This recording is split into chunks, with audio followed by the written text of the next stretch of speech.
We'll call the meeting in order. Pledge of allegiance. I pledge allegiance to the flag of the United States of America and to the republic for which it stands, one nation, under God, indivisible, with liberty and justice for all.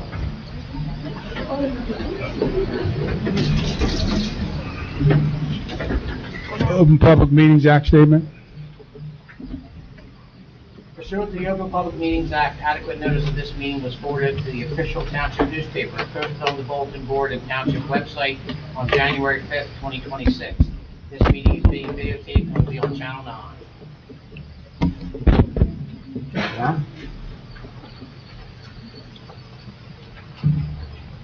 Roll call. Mr. Doyle? Here. Mr. Fiorella? Here. Mr. Keane? Here. Mr. Marsh? Here. Mayor Bruno? Here.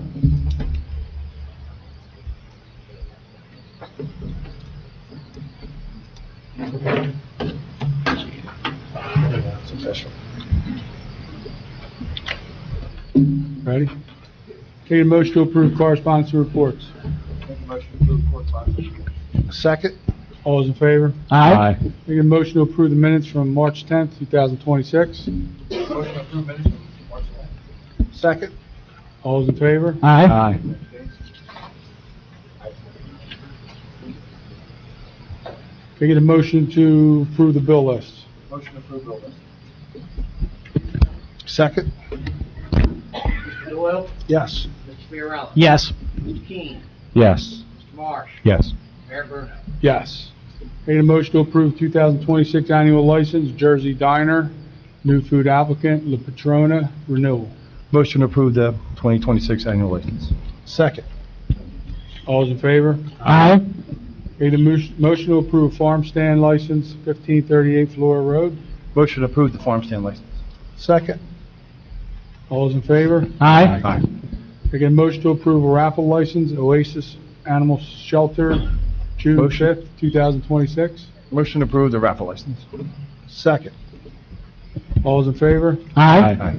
We do have a proclamation tonight. Deputy Mayor Marsh is going to read it for National Fallen Firefighters Memorial Weekend.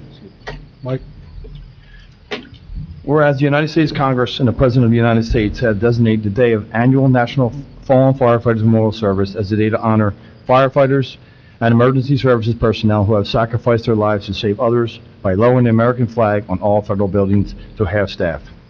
And whereas an average of 80 firefighters courageously make the ultimate sacrifice in the line of duty each year.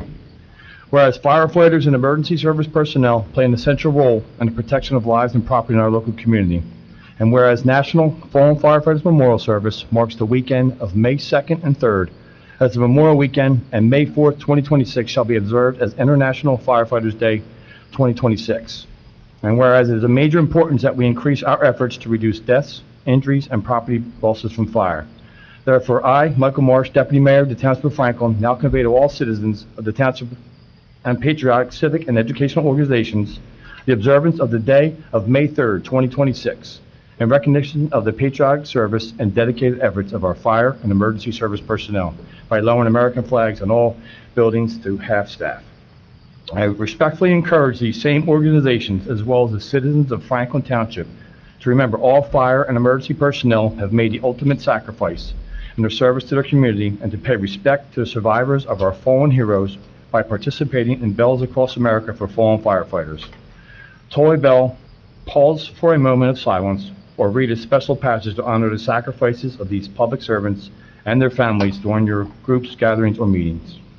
I encourage appropriate services and ceremonies in which all of our citizens may participate to honor fire and emergency service personnel, past and present, who by their faithful and loyal devotion to duties have rendered invaluable services to our community and its citizens. A witness thereof, I have here to set my hand and cause the seal of Township of Franklin to be affixed. Thank you, Mike. Making a motion to open the first public portion on resolutions and ordinances below. Motion for first public portion. Second. All those in favor? Aye.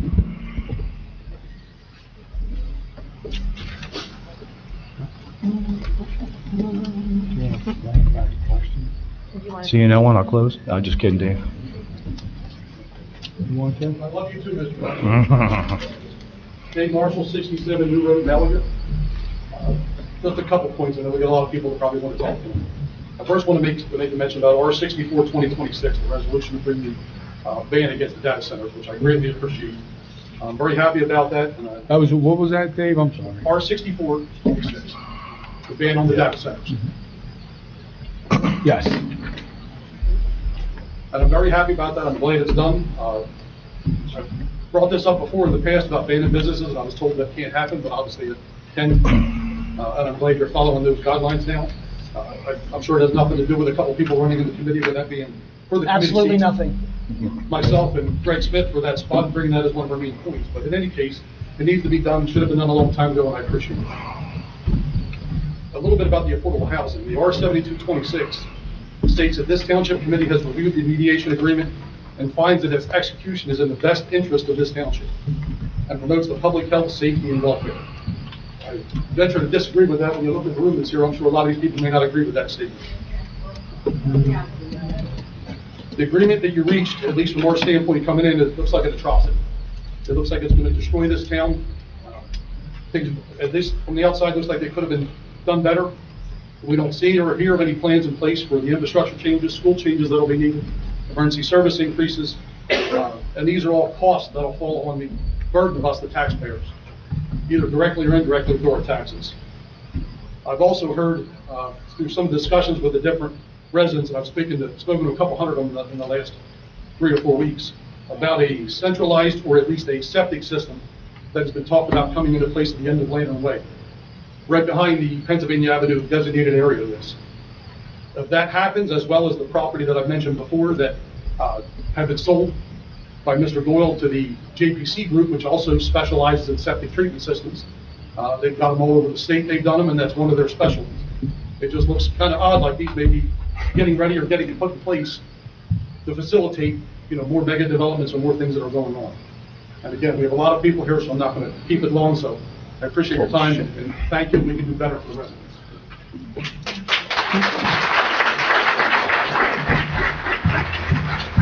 Hey, Jackie, do you want to explain how Nancy wants to answer the questions? Yes. So everybody understands? Absolutely. So sitting to my right is Nancy Holm, who is our COA attorney. She is going to address everyone's questions at the end of public session. So feel free to come up, ask your questions. She's making a note, and then she will respond when public session is closed. That way, she'll have the list of everybody's questions. Okay? Good evening. My name is Phil Venticinkwa. I'm a resident and taxpayer, and I'm here tonight because the future of Franklin Township is on the line, and the people in this room feel that they're being sold out. I have read the text of tonight's resolutions and ordinances, and the math simply does not add up. The taxpayers are being presented with the measure,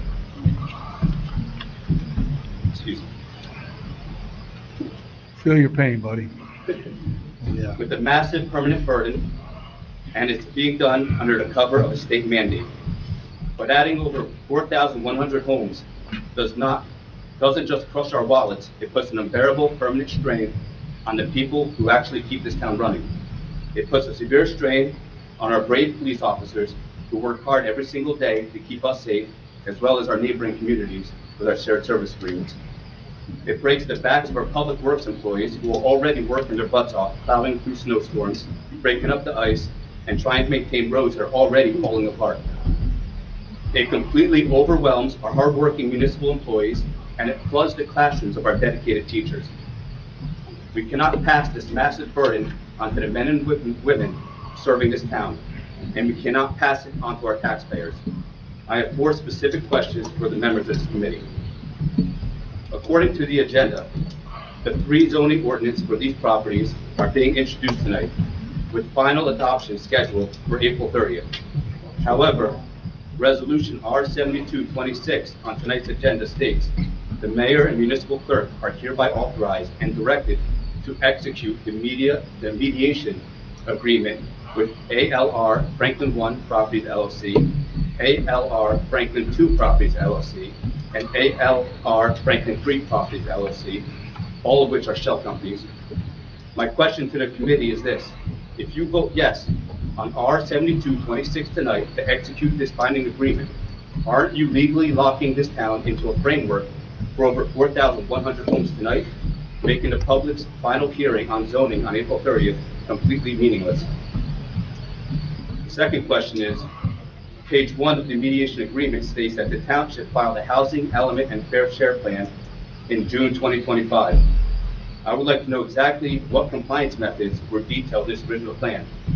I checked the website, I checked everything available to us, and I did not see any attachment to that resolution. Did that June 2025 plan rely entirely on handing 700 acres over to this 80-20 inclusionary developer, or did the plan actively include affordable municipal projects, rehabilitation programs, or nonprofit collaborations?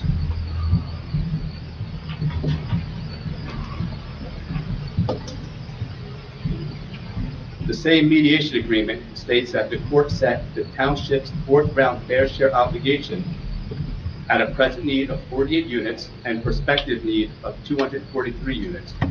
That is a total mandate of 291 units. But the agreement then authorizes ALR 1 for a total unit yield of 1,535 units and 307 affordable units. ALR 2 for a total unit yield of 582 units and 118 affordable units, and ALR 3 for a total yield of 2,000 units and 400 affordable units. That's 825 affordable units for a quota of 291. Why is this committee voluntarily exceeding the court-ordered mandate by over 500 units and handing a corporate developer the right to build over 3,200 market-rate homes to get there?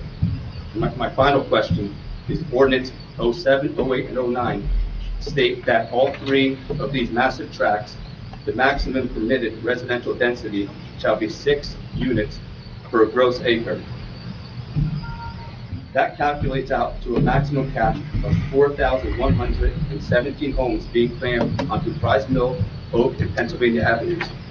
Before you vote to execute the mediation agreement tonight under R-7226, I would like to know, have comprehensive traffic, water, and sewer impact studies for a 4,100 unit expansion been completed and made available to the public? Or are you executing this binding agreement tonight before even knowing if Franklin's infrastructure can physically survive it? Thank you.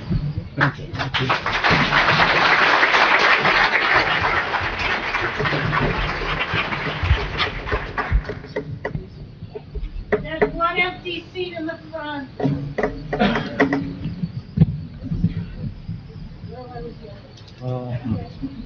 I would urge Harry Kennedy, 1578 Fry's Mill Road. I'll face anyway. I would urge those people that were here, the first 2 candidates of the night, that if you are elected, and I certainly hope that one or both of you are, that you do something about this non-transparent system. Turn on the air conditioning when there are 300 people in the room. Do something about the worst system in the world that doesn't allow the people sitting in the audience to hear what's going on. It's despicable and disgusting, and it's done purposely not to be involved in transparency. I'd like to thank Deputy Mayor Marsh, and I'd like to thank the firemen and the policemen that are here tonight. You absolutely are the backbone of Franklin Township, and God bless you for all you do.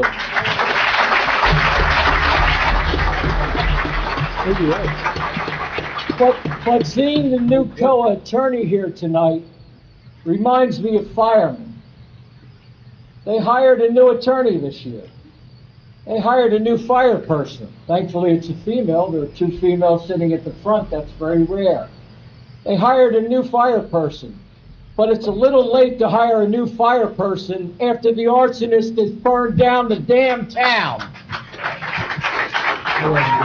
Again, when you engage in negotiations behind the scenes with the same people that have been here from the beginning on that hipper-dipper Rhone deal, and the same people show up in the same group of people are now involved in the LLC that are doing the development for the low-cost housing. Kaner, Gershberg, Wall, all 3 of them partners throughout the state of New Jersey in development plans. And aren't they lucky to have a developer sitting up there on the Township Committee to help them right along with their plans? Because, ladies and gentlemen, nobody benefits except the developers. Not the school system, not the fire companies, not the taxpayers, not the residents, not the old, not the young. The people that benefit are the attorneys and their legal fees. And you know who those people are represented by in many cases, Jake? This will shock you. That same Parker McKay. Does that name ring a bell, buddy? Parker McKay represents those people. Yeah, and they're in the same group that's in the Builders League of South Jersey, the one that Timmy's a member of. And again, the one he works for all those little housing developments.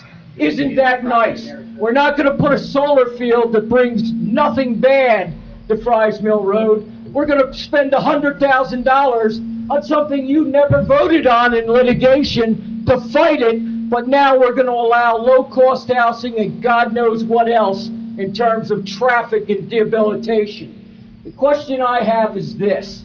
Tara St. Angelo isn't here to defend herself.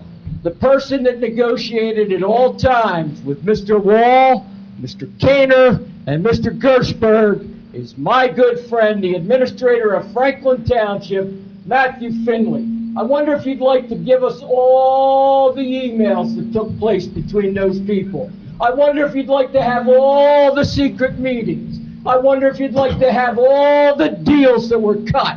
And I wonder who else is going to make a couple $1 million on this deal when all is said and done.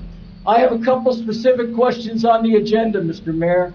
Why the special expenditure for an engineer to check the landfill on Pennsylvania Avenue? The present engineer didn't have anyone in his office to do that. So you had to hire the old engineer to do it? The old So group, the yeah. new engineer didn't have the qualifications to do the job?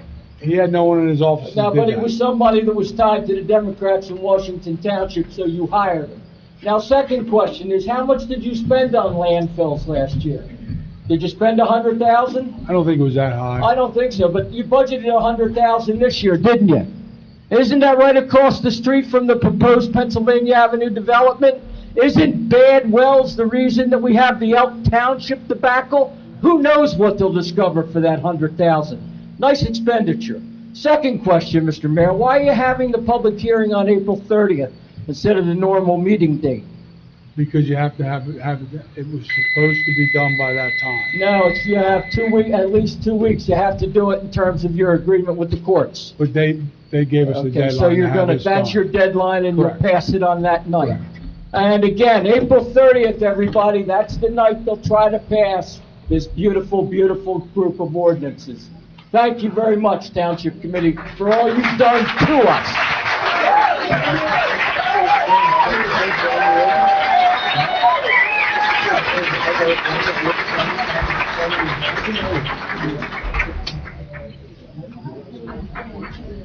No, they can.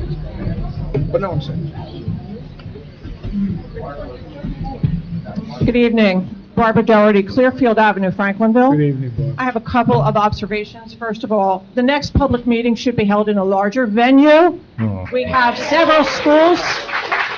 big auditoriums that probably could accommodate 3 times as many people, might and not they be a have air next one. conditioning. What's that? If we vote it down tonight, there won't be a next one. Okay, let's vote it down. But also, you might remember, I addressed this group. Vote it down so they can get out of here. I addressed this group a couple years ago Got a about second? the warehouses or the cannabis situation. If there is such debate to be had, put it on a vote. Have a public referendum. There are enough people that you can get the answers right there in black and white. Have a vote.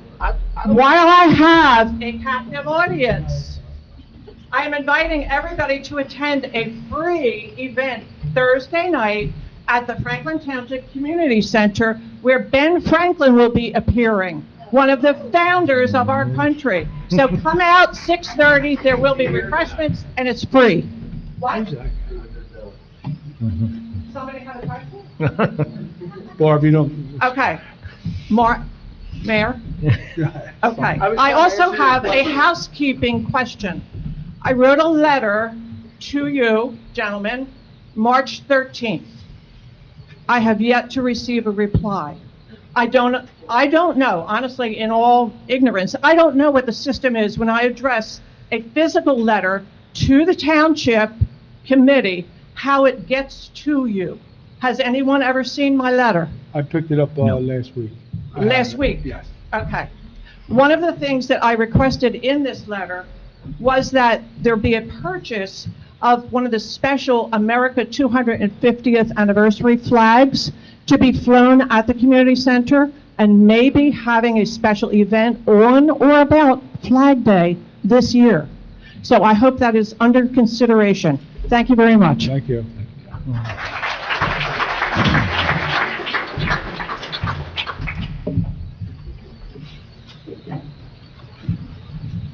Peter DeLorme, 600 Holly Drive, Franklinville. Peter DeLorme. If you can tilt it up some. There you go. You're Peter DeLorme? That's about as loud as I can get. There you go. Hopefully it'll be on the report. It is on. First, I'd like to remind the committee what somebody on or the commissioner of the New Jersey Department of Community Affairs said last year when the new regulations came out. And I'm paraphrasing. She said, rather than accept projects that may offer only a few affordable housing units in exchange for many market rate units, the municipalities are put in the planning driver's seat when they have clear and data-driven numbers at hand. The affordable housing data that we have is that the present need is only for 48 affordable housing units. And if you look over the next 10 years, it's only a total of 291. But the agreement that you're about to approve ahead of the public hearing in a couple of weeks is for 4,100 units. If we only need less than 300, how did we end up in this, what do you call it, mediation agreement with 4,100? 4,100 is almost 2/3 of the number of people that already live here. So out of that 4,100, it's not all affordable. And that's true. There's 800 affordable. The developers want 8 market rate to 2 affordable, which is not our number. It's what the state is pushing. Okay, but the state tells you you only need a total of 191 or 291. No. I don't think that's the right number, sir. If Ms. Holm will address that. If you put in 4,100 units, yes, you will need more affordable housing. But if you don't put in 4,100 units, you only need, 291. Now, we already, as I go walk my dogs around the neighborhood, I see duplexes, we have apartments, we have mobile homes. There's other ways to get affordable housing in town without going to a developer and building another 3,300 high-value houses. We didn't go to a developer, unfortunately. That's, Well, I don't somehow disagree you're with you, but your involved with numbers the are not the numbers that they're using, the state. Unfortunately, I wish they would use your. Well, they're the numbers that came out of your agreement. They're in the material that was handed out for this meeting, okay? And maybe I misread it, but I don't think so. I've heard the same numbers from others. 291 is how many you need, okay? Not 800. I think you're looking at one round of the negotiations. We're Just four the current behind. round. Yeah, we owe them. We owe them about But 600 you get more. the correct numbers from your attorney, I We'll get guess. the numbers and explanation Yeah. of the third round and fourth round obligations. So in any event, based on what I'm reading in the material that you sent out, what I'm saying is, rather than approve this agreement, you need to look at other ways to meet this affordable housing requirement. Okay, thanks. Thank you. Thank you. Thank you.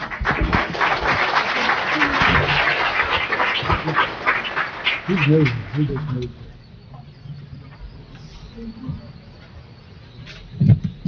Hi, my name is Stephanie Wall. I live on Pennsylvania Ave. I'm very concerned about adding 2,000 houses on the street that's already very congested. I don't know if you've seen Pennsylvania Ave after a baseball game. There's a lot of cars. A lot of cars that fly down the road at least 65 miles an hour daily. Whereas all of the people going to go on such a small road that has no shoulders for any case of emergency. There's no sidewalks if kids decide they want to walk home. There's a lot of families that want to go for walks with their kids and there's nowhere to go. You're adding so many residents to an already small area and we don't want this change. I'm a resident, I don't want to see this change. The road can't handle this kind of volume. I don't think the school systems can handle this kind of volume. There's a lot of changes that have to undergo this kind of thing, and I just disagree with it. I really hope you guys open your eyes, because there's a lot of people in this room that seem like they don't agree with it either. So, I'm new at this, give me some grace, but thanks for listening. You did fine.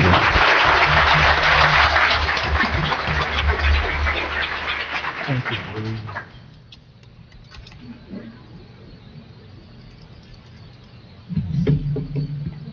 Loud enough? I don't need a microphone. I just want a few minutes to speak to everybody here. Can you say your name and where you're from? Yeah. Claudia Delorme, 600 Holly Drive.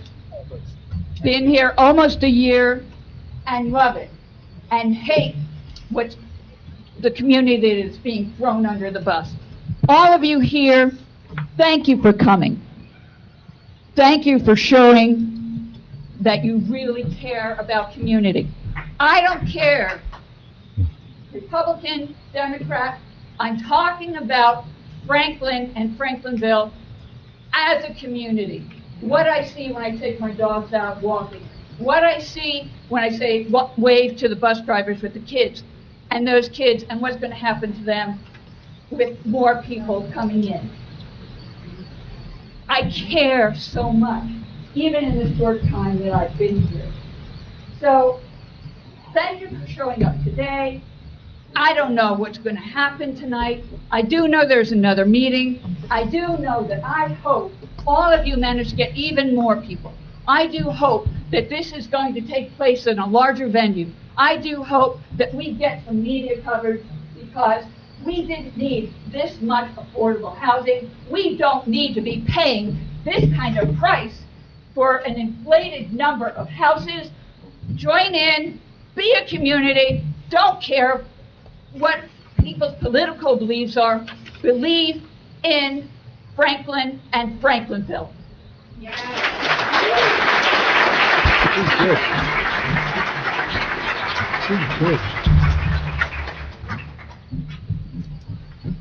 Thank you. Before the next speaker, I'll just remind all the speakers that your comments should be directed at the committee. Thanks. Tom Lucas, can you hear me? Tom Lucas? Speak up. Let's go, speak up. Tom Lucas from 602 Proposed Avenue, Franklinville. I've been a resident at the property which is adjacent to the Pennsylvania Avenue site my 30 years, over 30 years.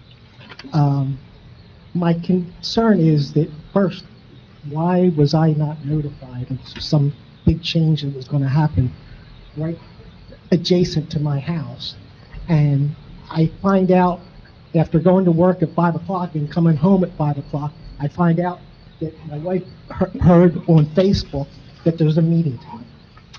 You know, I was always told that if you're within 200, you're going to get notified. I'm adjacent. to the rear side. So that's one question that I have. The other is more, yes, I don't know all the ordinance numbers and all that stuff, but I just had some general questions. That currently, I pay about $11,000 in taxes a year.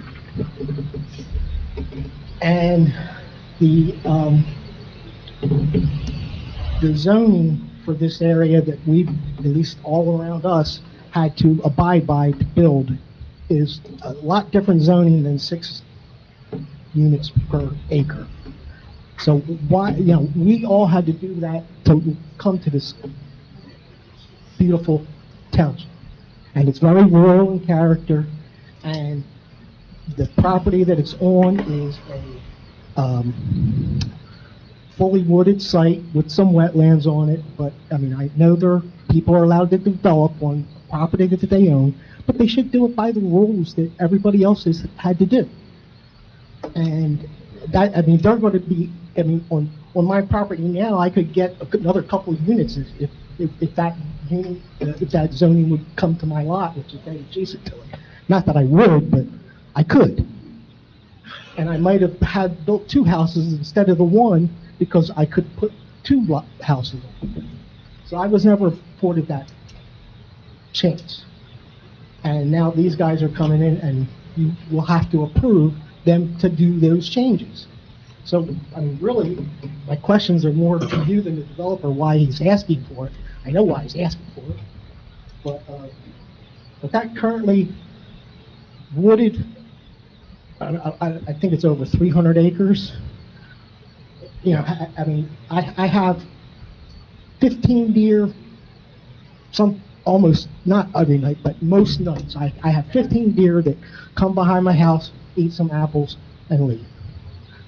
And I have a big picture window in the back so I can see them.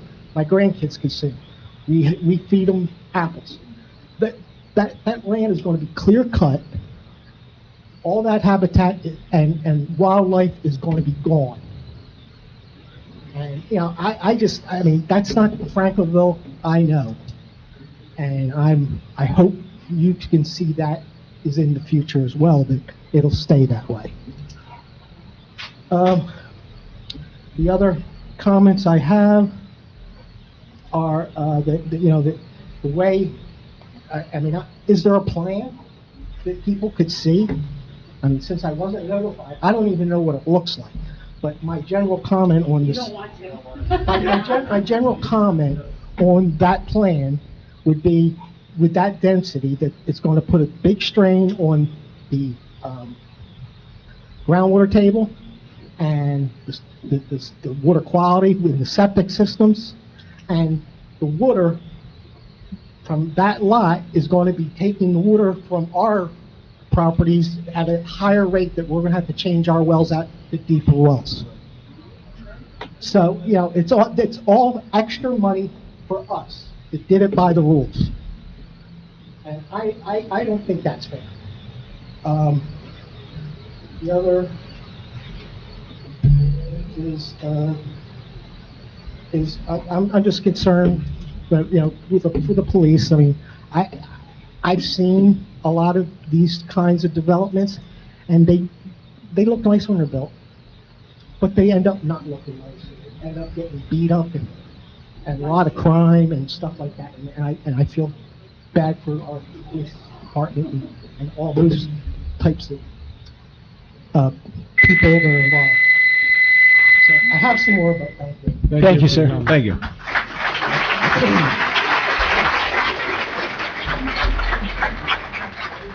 John Waitman, 1595 Hall Ave. Okay, I'm going to be a little selfish here. I'm mostly concerned about the houses that are going in between Grant and Washington.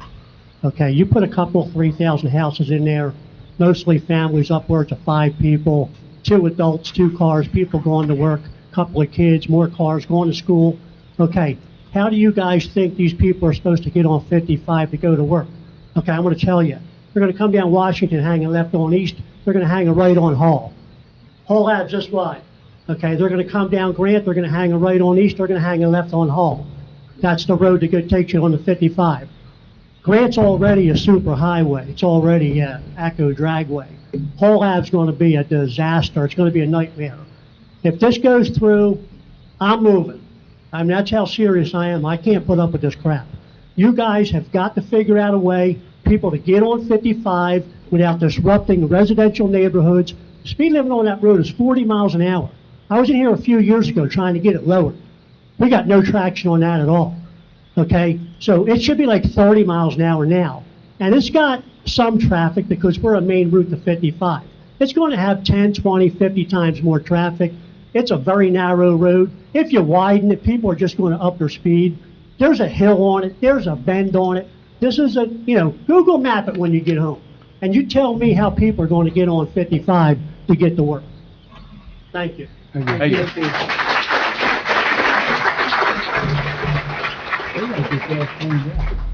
Hi, Jeff Giordano, 871 Morningside Drive. I moved here, bought here 25 years ago, bought a piece of land, cut the trees down, cleared the road, dug the hole, and framed the house myself. Back then, I needed, I believe, 2 acres to build on, and I had to have my well and septic 100 feet apart. I don't know how anyone in their right mind thinks we can jam 2,200 houses off of Pennsylvania Avenue, let alone, like some other people said, get on the Delsea from Pennsylvania Ave at any time of day. It's a pain in the ass. Sorry, excuse my language. But I don't understand. If you're from Franklin, and I'm from Blackwood originally, I came down here, raised my family. I had 3 kids, grew up in the country. If you're from Franklinville and you can approve this, then you don't belong in Franklinville. This is a country here. We don't want to move to Suburbia. Thank you.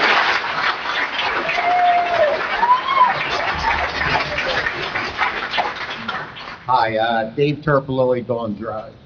I was with Bruce Manton building Lantern Way years back. Where Lantern Way sits, 20 feet in on Pennsylvania Avenue towards the proposed site, surveyors sat there week after week making sure he didn't dig any more.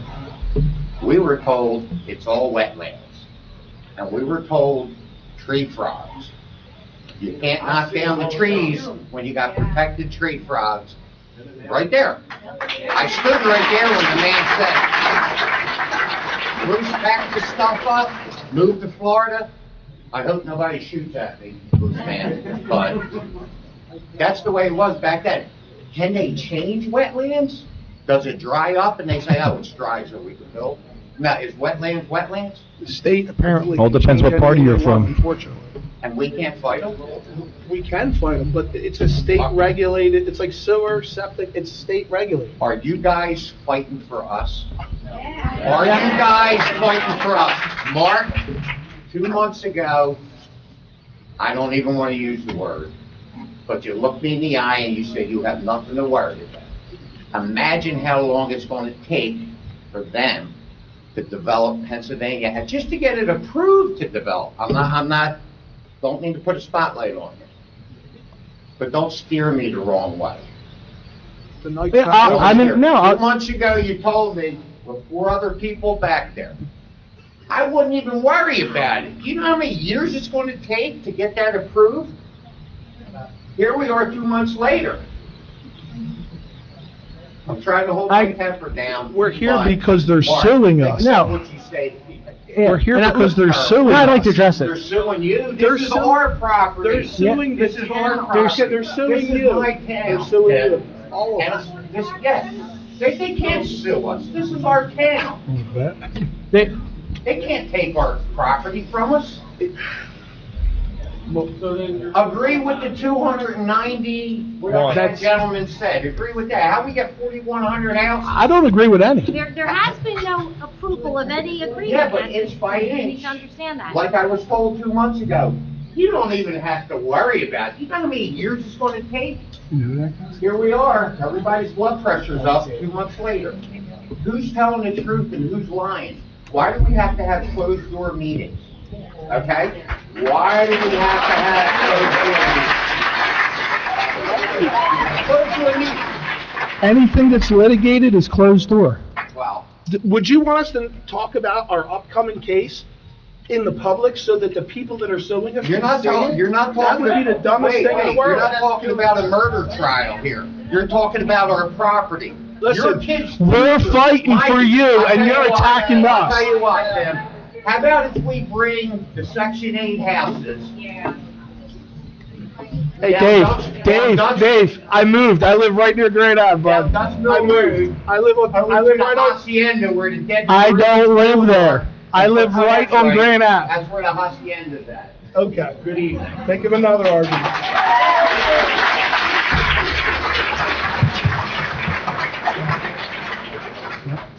Just wanted to say, in case anyone didn't notice, it is unusually hot. Extremely hot. Separate from, He's got to get close to the mic. is it on? I don't think, Yeah, is there it you on? go. Okay. I just want to ask a question. One of the three properties being proposed for this COA settlement is the Fries Mill Road property. That's the property that you farm, correct, Mr. Doyle? Yes. So considering that the person you would be settling with would become your landlord, isn't this something where you would have a conflict of interest and should you recuse yourself from the entire process? I don't plan on settling with anybody. It shouldn't be involved even in the discussions. I mean, that's a conflict of interest. Because here's how I see it, and I could be wrong, but I've been here before and I haven't been wrong about some of the things I've said. You don't look worried about this, and that tells me that you're not losing anything in this deal. Now, I would be concerned if I farmed a huge plot of ground and had a center pivot system put together for that ground, and it was an integral part of my business, and it was possibly going to be, sold out from underneath me. I would be concerned, but you don't seem concerned, which tells me that there's more to this story than is being I think presented. what's going on tonight Now, is more important than a farm field. I'm going to go ahead and keep talking. Again, you shouldn't be involved because you clearly have a conflict of interest, and we will perhaps challenge any decision made to the extent you were involved in it. Now, separate from that, some time ago, I'm going to say it was at least a year, I don't remember exactly, there was a company that had proposed putting a solar project on the Fries Mill property. And it went before the zoning board for an interpretation, and there was a split vote. I believe it was, I don't remember the exact numbers, but it was declined by one vote. And that one vote being Andy Hamill, who happens to be your right-hand man, a 20-year employee of All-American. He should have been on the zoning board, it was zoning board. He shouldn't have been on there. He should have been the one to be able to make the call to prevent a solar farm from coming onto that property. And yet you went to great lengths to make sure that solar farm didn't get there. When the company appealed and won before Judge Delsea, somehow the zoning board and Franklin Township appealed it to the appellate court without any decision having been taken, or prior to any decision having been taken by either board. And you say, how's that possible? How does an attorney go and file an appeal without the authorization from their clients? But it happened, because that was important to you. It was important that that not become a solar farm so that you could continue farming it. My concern is that you're not that concerned this time, because the person who's getting this settlement, which I assume you guys have already agreed to, because settlement agreements don't generally come before the governing body to approve unless they've already been verbally approved in the settlement conference or whatever mediation took place. So the point is, you will soon be able to continue farming that property uninterrupted if that person feels that you have perhaps done them a favor. And that's the concern. That's a real concern. My other concern, because I think we all know that 4,000 houses, it's townhouses mostly. I think 80% or more of them are townhouses. There's not a huge demand for townhouses in Franklin Township. So I think we can all agree that the number 4,000 is there to scare people, and it does scare people because it could become a possibility. But I suspect that Oak Avenue will be looked at again, and you guys will come back and be like, hey, look, we saved this project from Oak Avenue. We're going to put a warehouse there instead, or an AI data center there instead. Look at us, aren't we great? And look, we saved this property on Fries Mill Road. It's still a farm. Isn't everyone proud of us? Look, we did great things, and you'll just jam more properties into Pennsylvania Avenue, because 6 units per acre is not high density. It's high for Franklin, but it's not high density. If they're going to put a sewage treatment plant there, the more the merrier. So I'm just saying, Tim, you shouldn't be involved. You should know better. Everyone else should be able to recognize pretty clearly what's actually going on here. Thank you.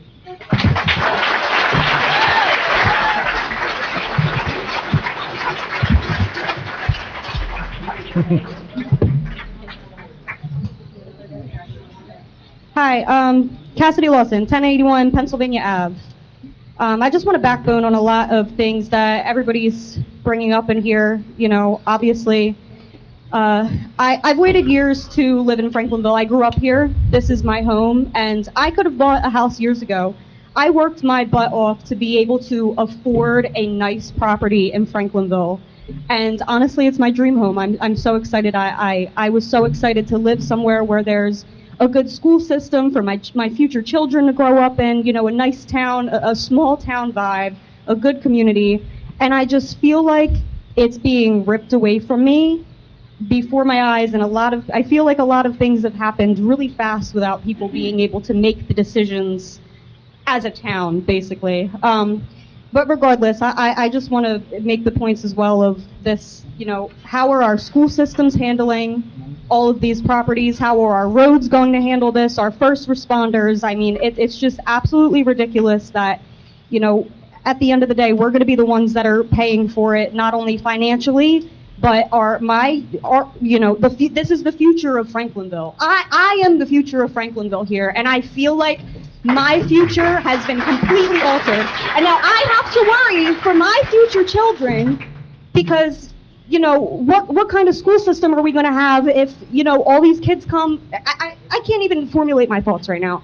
I just want to say thank everybody for showing up because this is ridiculous and something needs to be done. And if we can somehow as a community stop what's going on, and there's a lot of talk too about it being people having a problem with affordable housing, and it's not even that I want people to be able to come and live and afford to live in Franklinville. It's not really about that. It's about the amount of houses that are planned to put in, and that's the only reason that the number is so high is to line the pockets of someone else, and that's it.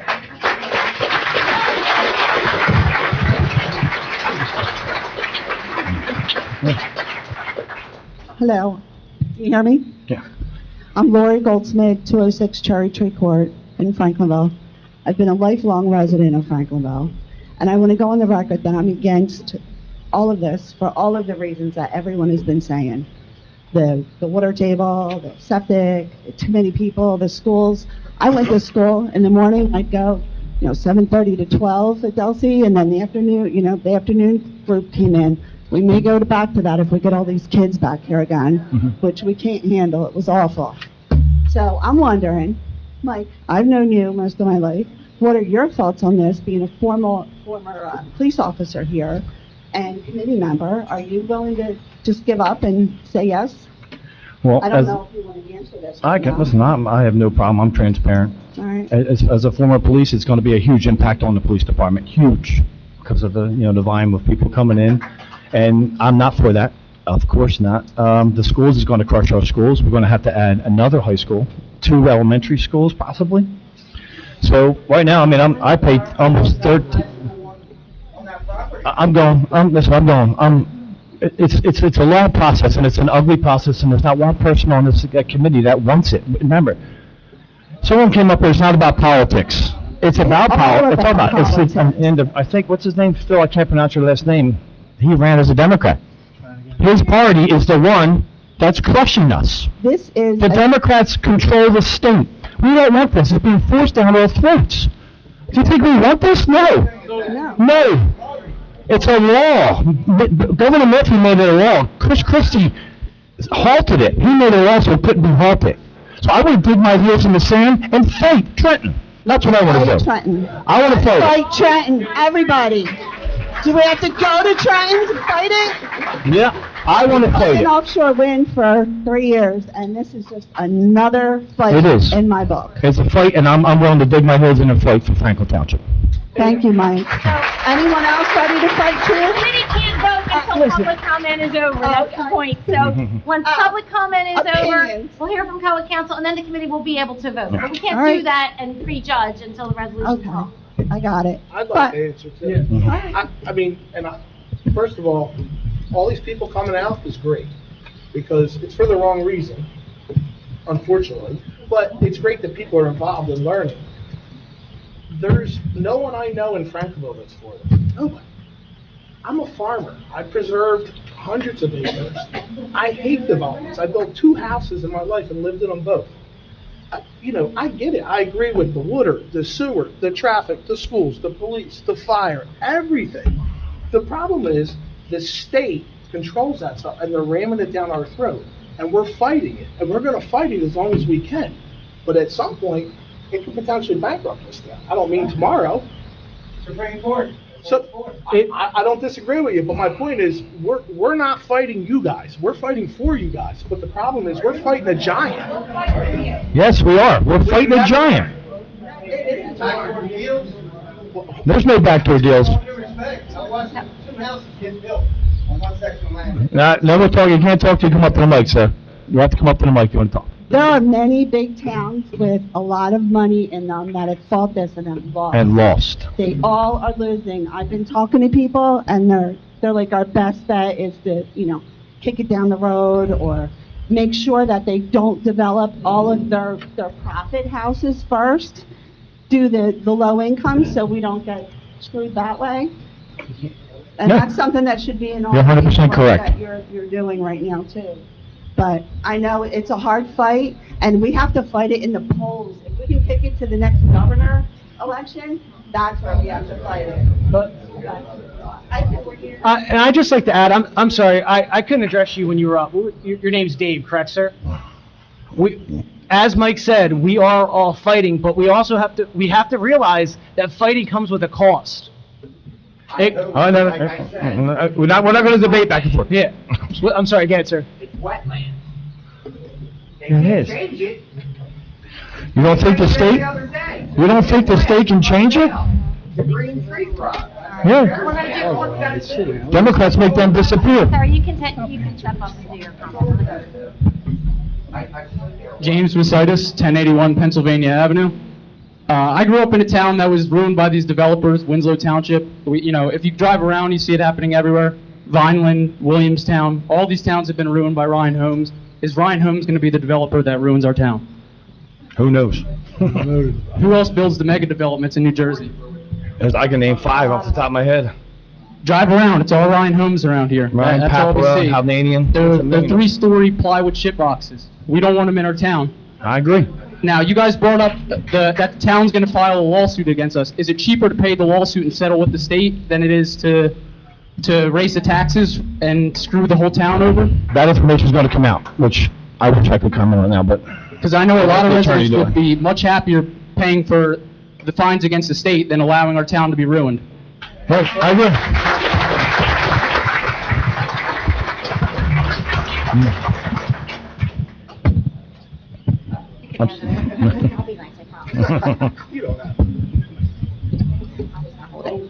Hi, I'm Stephanie Wiest, 94 Roosevelt Avenue. I grew up in this town, so I was 8, moved to the Lakes, was Timmy Doyle's neighbor.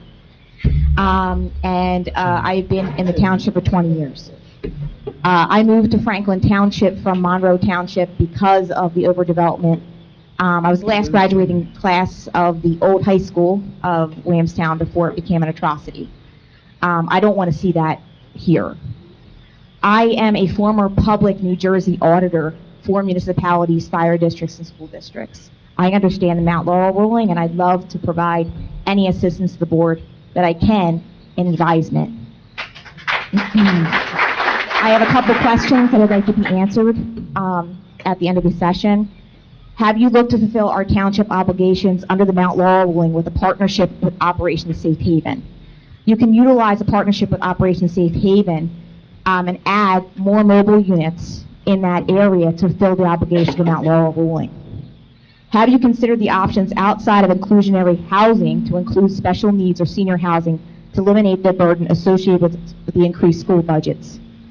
We could actually bring in income if we actually have nursing homes because we'll actually get more Medicaid funding for our EMS and fire districts. Have you considered rehabilitating other houses in the municipality that are owned by the municipality and segregate them as low income? that counts towards your number. Have you considered rehabilitating municipally owned properties to a low-income designation, ones they own, right? Have you gotten an environmental impact study on the ramifications of the property that are about to be built? Have you formed a coalition with other towns who are fighting this now? And when can we make a run on Trenton to let Governor Sherrill know how we feel? November.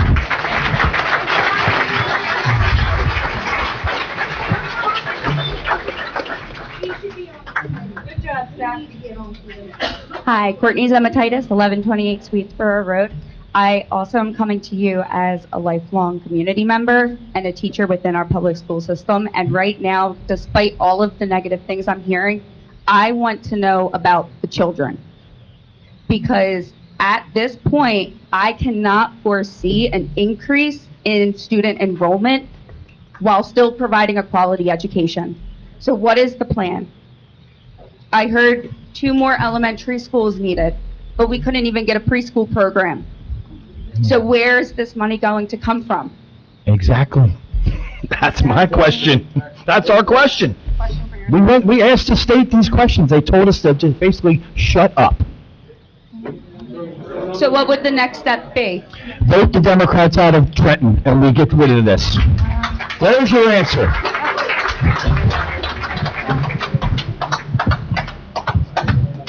Phil, you already have 5 minutes. He said my name, and he called other people in this room by name, and they were allowed to speak. 5 He said minutes. my name, I'm going to speak. Michael Mark, I respect you, I respect your fellow law enforcement officer, but you calling my name and pointing me out? Yeah. Half these people here wouldn't even know this was happening if it wasn't for me. Okay, You guys thank keep it you. behind closed doors, all right?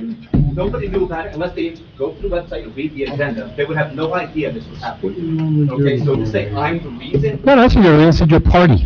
my party. Your party is the reason why we're in this mess. I'm here, I live in Do Franklin. you agree with me? I'm not from Trenton. I live in Franklin Township. I raised 5 kids here. Okay. I'm a veteran. I'm a law enforcement officer. And I respect that. And I'm a coach, okay? Okay. I have nothing to do with Trenton. I have nothing to do with anything you said, and for you to deflect it onto me. I said your party. Your Democratic Party is killing this state. Well, Do you disagree with me? Republican governor that passed it in 40 years. No, he didn't. All right. Second of all the towns have had to do for the last 40 years, because it was 40 years ago. 50 that years. this person 50 years. Actually, 50. 50. Okay. And we've been fighting it for 50 years. 50 years. All you had to do was come up with an alternative plan, and you had 50 years to do it. And tonight, you didn't do it, you were about to settle, and I guarantee now, because all of you are here, because I'm fighting for this township, when you were about to agree on a settlement, that there's no doubt in my mind, you're gonna right now say, we disagree with it. Because all the people that are here, because I spoke up, and you're gonna put it on me and deflect it on me is ridiculous. Wrong. Wrong.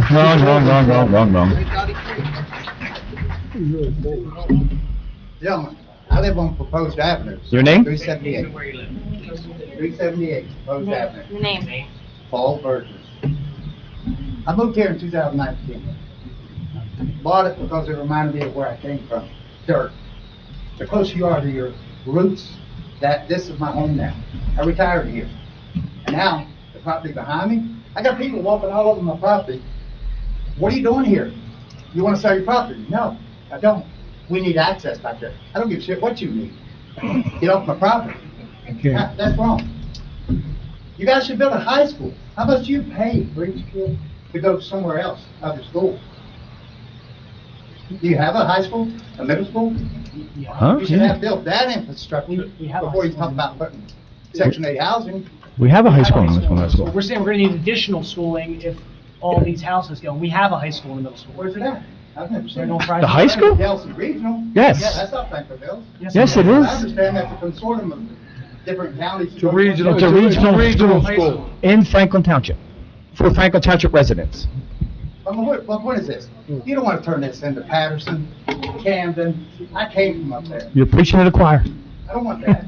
I don't want to look out my back door and see all that. I agree. Do something constructive with it. Make it a park for all these people here. Make it a park. We're not allowed to.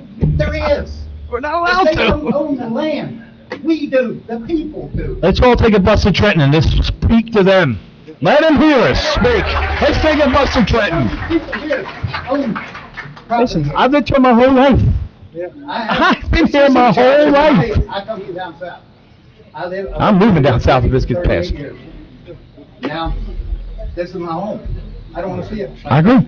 My kids are here. My grandkids are going to be here. I'm not leaving unless this gets passed. Let their grandkids go up here. We can fight Trent.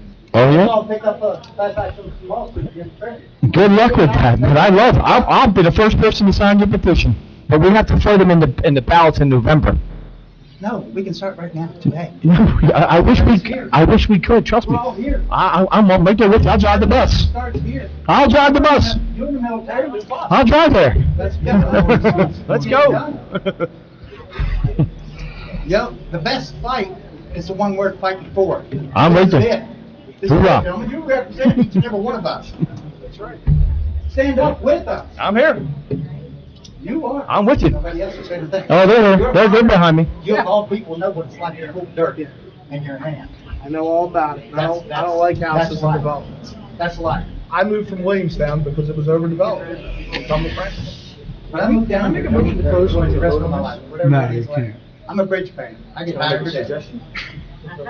I'll deny I don't know how it. much longer I'm gonna be able to do that. But I do want to die where I'm at. Me too. I came here to die. Thank you. Thank you. We have a very long list of questions. Well, it's obvious. Everybody's here to be on TV. Hi, Hello. my name's Justine. I live on Cedar Avenue. What's your last name? Scott. So first off, You have to talk closer. There you go. I've lived in Una Vista Township. I've lived in Williamstown. I've lived in Franklinville. I've lived in Philadelphia. I bought my first home here in Franklinville about a year and a half ago. I really wanted to live here for my son so he could grow up similarly to how I did. And I don't have a problem with affordable housing personally.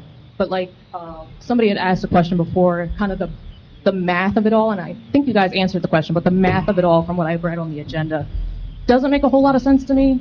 Again, when like it's about a little under 300 that are for affordable housing.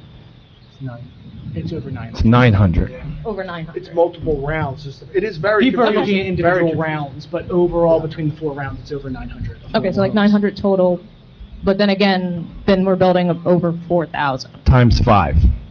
For every home we build, they have to build 5. Oh, 5. 8. Oh, never mind. Well, it's an 8 to 2 ratio. Yeah, 8 to 2. So every 2 low-income houses, the state, not us, are requiring, they're allowed to build 8 houses. Not us. Market rate houses. With favorable zoning. Yes. Because that's the only way that the builders will build the affordable homes is to make profit on the other ones. This isn't a deal that we came up with. This is talking about backroom deals. This is backroom deals that developers are making with lobbyists in the state. And I can totally understand that. Lobbyists are definitely a problem in politics all over, Democrat, Republican, everybody. But I do have to say, I do appreciate the questions. I forgot her name. I think it was Colleen. But the one gentleman lady that had all the questions that she wanted answered, I really found that valuable because they were questions that I thought of but could not quite articulate, like whether to consider other options besides just this. Again, I would like to stay in Franklinville, but I feel like most of these people do. I'm worried about being taxed out, bought out. I mean, I have people calling me to buy my house all the time. And I'm just like, no, I love my house. I love where I live. And again, the environmental impacts, that's something that very much concerns me. I mean, we see deer all the time in our area, and that's already from the overdevelopment in surrounding areas. And it's very frightening driving at night, frankly. Then the increased traffic, the need for multiple schools to be built, it's a lot. And I do understand there is a system, there's a whole government system, and it has to come from the top and then kind of trickles down. But I do hope that this committee is truly committed to fighting for us, because from what I'm hearing from the people here and what I'm hearing online, on Facebook, everything, it doesn't feel that way to everybody else. Well, as Mike said, it is political, and no one's going to tell me what my intentions were to vote tonight. So We're going to vote the way I want to vote. But I guess on a more positive note, if I was reading the agenda correctly, I did see that there was supposedly like a prohibition or a ban for data centers in this area. We're sending it to the planning board for review. Okay, and that I do appreciate because, again, we see what's happening in Vineland with their noise and the pollution and everything that they're trying to do, and all the other areas that are fighting against it. And I love Franklinville partly because of the farmland, like all the farms that I can pass by and all that, and that's prime real estate for data centers. So again, I do appreciate that that is a concern that you guys have. And I just hope that this meeting, that you guys really consider what we're all saying, and hopefully either less houses can be built or it can be repurposed to something else, just something that won't impact us and force a lot of us out of the town that we love so much. I agree. Thank you. Thank you.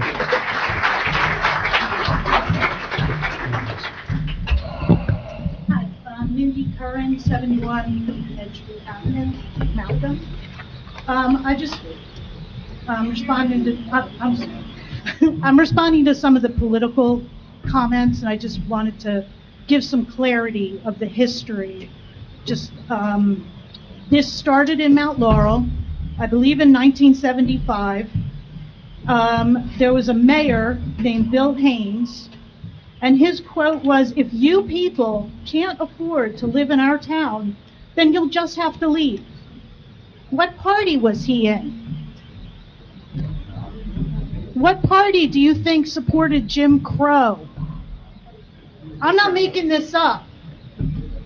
And so you keep saying, what's the frowny face? Because we're talking about affordable housing and you're talking about Jim Crow. Yeah, it all roots to that. It's a racist foundation. So you're for affordable housing then? What? So you're for affordable housing. I'm just going to clarify. No. I am not against affordable housing in moderation. I don't think any of us are either in moderation. Right, but this isn't about that. This is about your party and you guys. No. Look in the mirror at your own history. I wasn't alive then, so that's not my history. Well, I was, and I'll tell you, I didn't know anything. But the point is, you keep wanting to play this party crap but not be political. And you can't do it. You have to be honest with what the root of this was. And yeah, it was a Democratic governor that was part of all that, and this tends to be a Democratic state. And we benefit a lot from that. However, Go ahead. I'm sorry. However,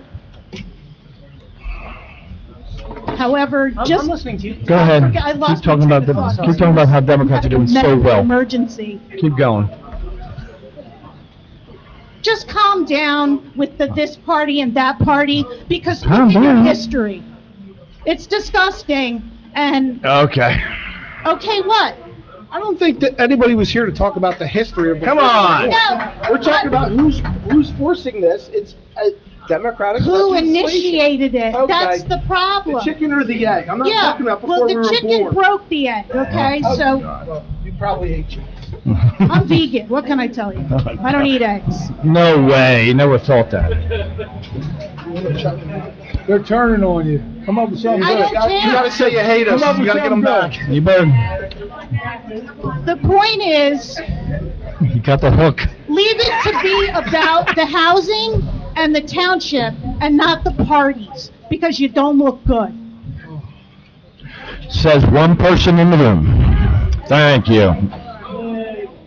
If there, Notice how they- if there are many more notice how people they clap for willing to you? line up so we can judge how many more people, because then we can. Then we can vote. If someone stops, if they come up, then we can vote. Paula McCurdy, Yes. in 19 Washington Avenue, Franklinville. Can you speak? You just have to step a little closer, Mr. Purdy. There you Can you go. hear me now? Paula McCurdy. Yeah. I just want to say thank you for the AI data center warehouse proposal to stop that. Please make sure that it's done to the letter of the law so that we don't have to go back and fight about it later. I'm trusting you to do that. I just want to let you know, obviously, I want to know why you think that we're here for the wrong reason tonight. It's sad when people have to come out for something bad. I would love it if this many people came to every meeting. All right. Because they would just be more informed. I didn't mean this is a reason to come out. Okay. It's just a sad Okay, reason. because it That's did all. make it seem Yeah, like, yeah. you're here for the wrong reason. I wish we And were thought, having wait a cake and minute, I talking think we're about here for parks. the right reason. So I'd like to know if you could answer for me, how much money was spent in litigation to keep the solar farm off of the Fry's Mill piece? And the appeals, and how much did the township spend to do that? So if somebody could answer that question for me. I don't know if anybody has that information now, But you can get it for us? Okay, because there's a lot of information that's flying around and we don't know what's true and what's not. And we're concerned. We don't want to be made to, we don't want fear to drive everything that's going on. Because this is what it seems like. That's just the climate now. It's all about fear and, we have to do this. The state is making us do this. It's not us always passing the buck. And we need to know that you're going to stand up for us and you're going to make sure that we are not going to get overwhelmed with all of this housing that is. I mean, look at Pennsylvania Avenue. If there's a fire in that proposed site, how do you think the firefighters are going to take care of that? There are so many problems, and if they want to dictate to us, then I think that they should be responsible for taking care of the infrastructure and everything else. And I don't think that we should just, if we're nice people, we'll take care of it. That's not the way it should be. And so I would really appreciate it if you could make sure. I know that you can go on the website. It's not always easy to find the information. So if there's some way that you could keep us informed and stop with all the fear mongering, that would be great. Just please, how we feel. I've lived in this township my whole life. I also was a product of split sessions at Delsea. So I know how it was, I know how it is now as my children are going through, and I don't want it to go back. Thank you for listening. Thank you.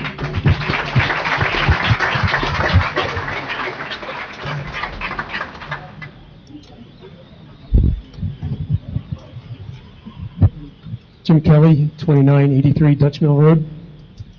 There's been some talk about the various parcels of land that have been identified for this high-density housing. And I'd like to bring up the one piece in particular as it relates to the Fry's Mill Road parcel. That parcel, everyone knows that was going to be considered a solar field. People were upset about that because of the views, pretty views, especially at night, beautiful sunsets, and they were afraid that, all they were going to see is solar panels. So the solar company, the applicant goes before the zoning board and files his application, makes his presentation, and gets denied. The company felt that that was the wrong decision, sues the township loses. In the meantime, the applicant comes in front of the planning board, same plan, he presents in front of the planning board. I don't know if any variances were needed, but it was a pretty simple presentation. And what it would have done would have provided that applicant with the ability to put the solar panels on that field. But there were so many, I shouldn't say so many restrictions, not really restrictions, but there were conditions as to what the township wanted to see as it related to a finished product. And that was a very intense screening of all the panels, so that when you were driving down Fry's Mill Road, you wouldn't see the panels at all. We spent a lot of time on that vegetation screening, and the applicant was agreeable to everything we asked for. Not only that, there was going to be a walking path that would have surrounded the entire perimeter. I mean, I can't tell you how many miles that would be. I got to believe for a full circle would be at least 5 miles. So now, the planning board approves the plan. The litigation is still tied up between the zoning board, actually the township, and the applicant. And for whatever reason, again, you know, the township lost in court, decides to appeal that case. So my question, it's a long way to get to the question, but my question is, who made the decision to appeal that case? Was it voted on during a committee meeting? Zoning board, I think, requested it. I don't think so. But you had to make the decision to spend that kind of money. I mean, I believe it's well over six figures in legal fees to fight that case. 6 figures, I don't have the numbers in front of me. No, I know, so you don't have the answer, but I believe it's well over six figures. So, again, you know, if you fought the applicant because you didn't want to see solar panels there, you knew the family was going to sell that property anyway, and it wasn't going to be a farm forever. And you had this COA issue hanging over your head the whole time. What did you think if you kicked out the solar panels? What did you think was going to be put there? So I just hope that the residents understand that we had an opportunity to save that property, and it would have provided some recreation for people that might have wanted to take a walk around the perimeter of that property. Not now.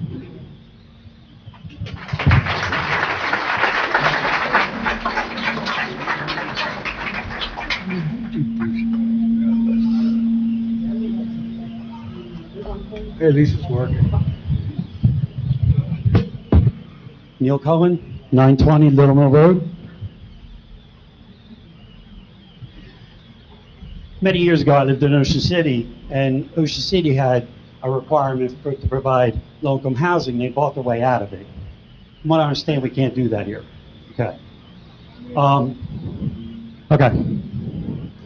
So we can't buy our way out of it. The state is suing us to do this, right? So the only way to do that, no, the developer's suing us to do it because it's a law. The state's Fair share housing, I understand that. So everybody here said they want to vote against it, that they don't want it. There is something I did find. The dispute resolution program. Has everybody heard of that? That's what we're in right now. Okay, so we can negotiate the amount of homes that they're going to put here for low-income housing, right? So we can, because it says towns can formally challenge their assigned number by providing their own calculations based on factors like limited sewer capacity, environmental constraints, or lack of developed land. So can we come up with our own number? If we're forced to do this, if we lower the number down, that lowers the amount of houses that will be built here, right? And all you guys will fight for that, right? So if this is, and no town has won in the state of New Jersey against, no town has, nobody has. So the better two evils is negotiate this down as low as possible so they don't build the total number of houses that they're I think this number is the low number. Well, you're negotiating under their parameters. Okay, you think that. Well, but she's going to answer for sure. Okay, so we've actually done the research. We've come up with our own number? Okay, all right. That was done last year. It was done last year. And so that number will definitely be lower than the proposed. Yes, but Yes. it's a longer answer than that, but Okay. go ahead All with right. your question. No. I was just wondering if you looked into that, and apparently you have already. Yeah. Okay. Yeah. Sorry, I don't know. thank Do you. you want me to? Yeah, why don't you?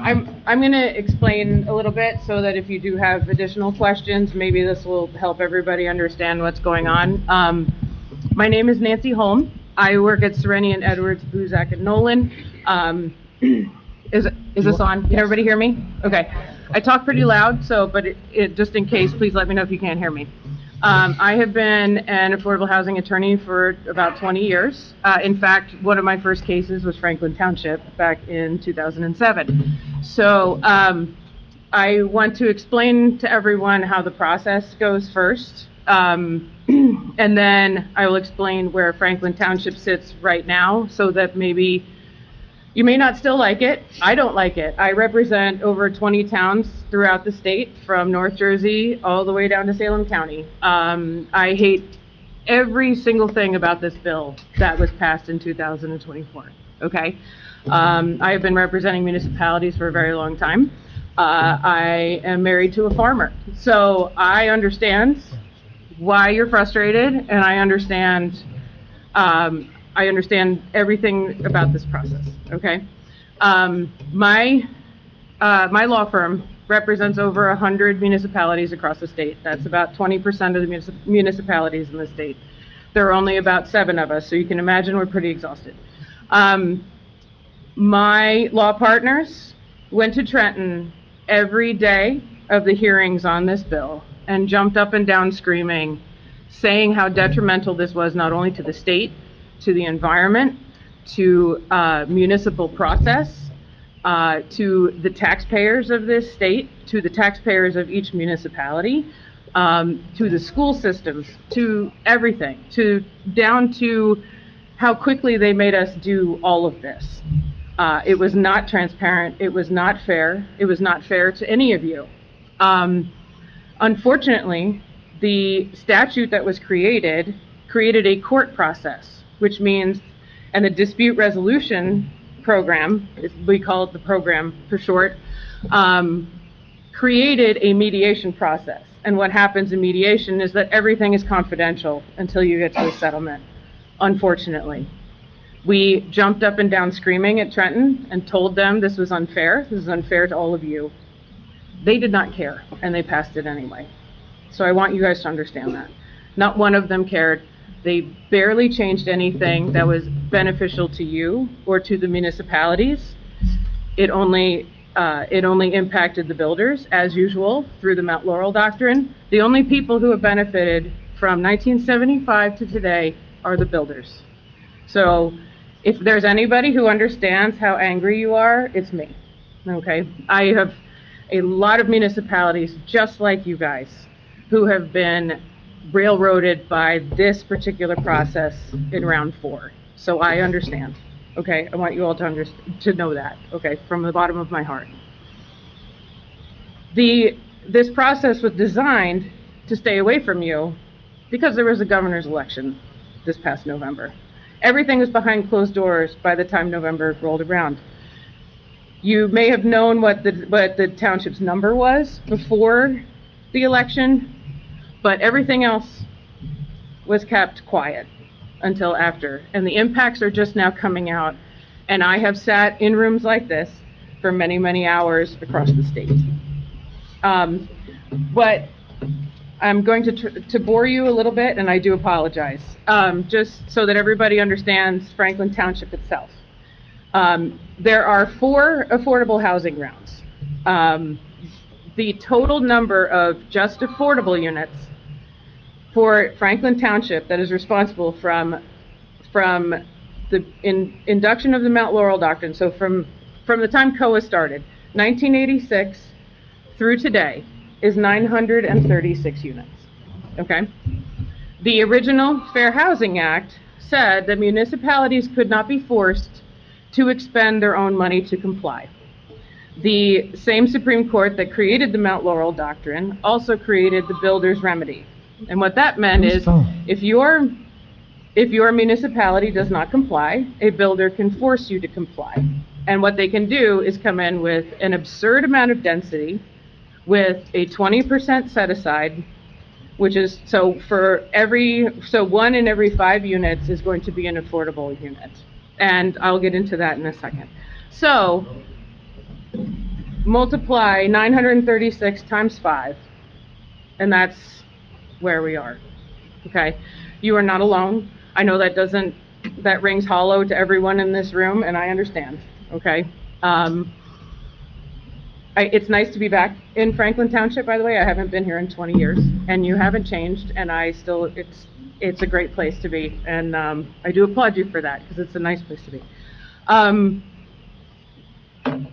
What happened in this process, which is different from the old process, is in order to have immunity from builder's remedy, and this is something we also jumped up and down screaming, so that you did not have a builder come in and force you to comply. You voluntarily complied by filing an affordable housing plan, okay? That prior to this new housing cycle that was adopted in 2024, gave you a lot of protection. I'm currently undefeated in immunity and in preserving immunity throughout the state when builders have tried to come into towns where my towns have voluntarily complied. I like to brag about that. Unfortunately, the way the process is set up now is last June, Franklin Township filed an affordable housing plan to keep that immunity. It rings hollow because every builder in the state got to file what is basically a builder's remedy against every town in the state if they wanted to, and take advantage of the process and force the municipality to negotiate with them behind closed doors because it's a mediation process and it's confidential. So that none of you knew how many units truly were going to be built. This happened all over the state. You're not alone. It doesn't make it any better. Yeah, and the mediation was not voluntary. You were put in front of a judge, and the judge said, across the state, settle with this developer.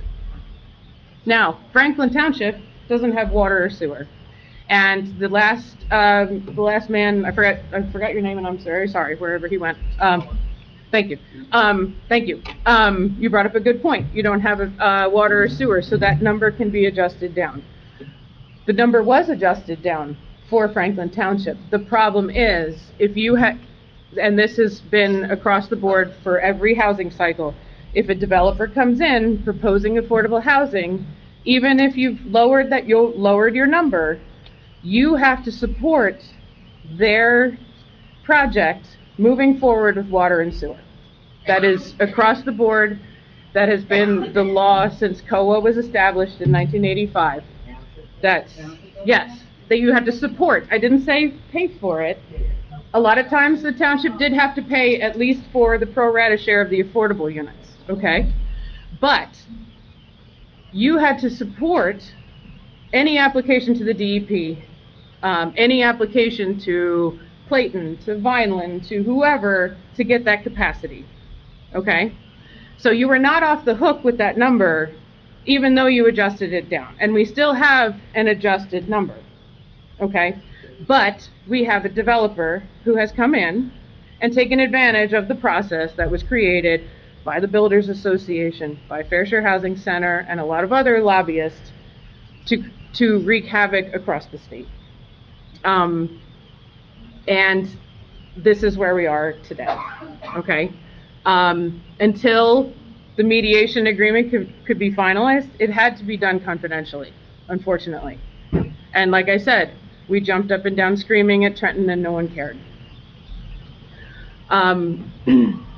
What you do need to understand is these projects still have to go through the planning board, okay?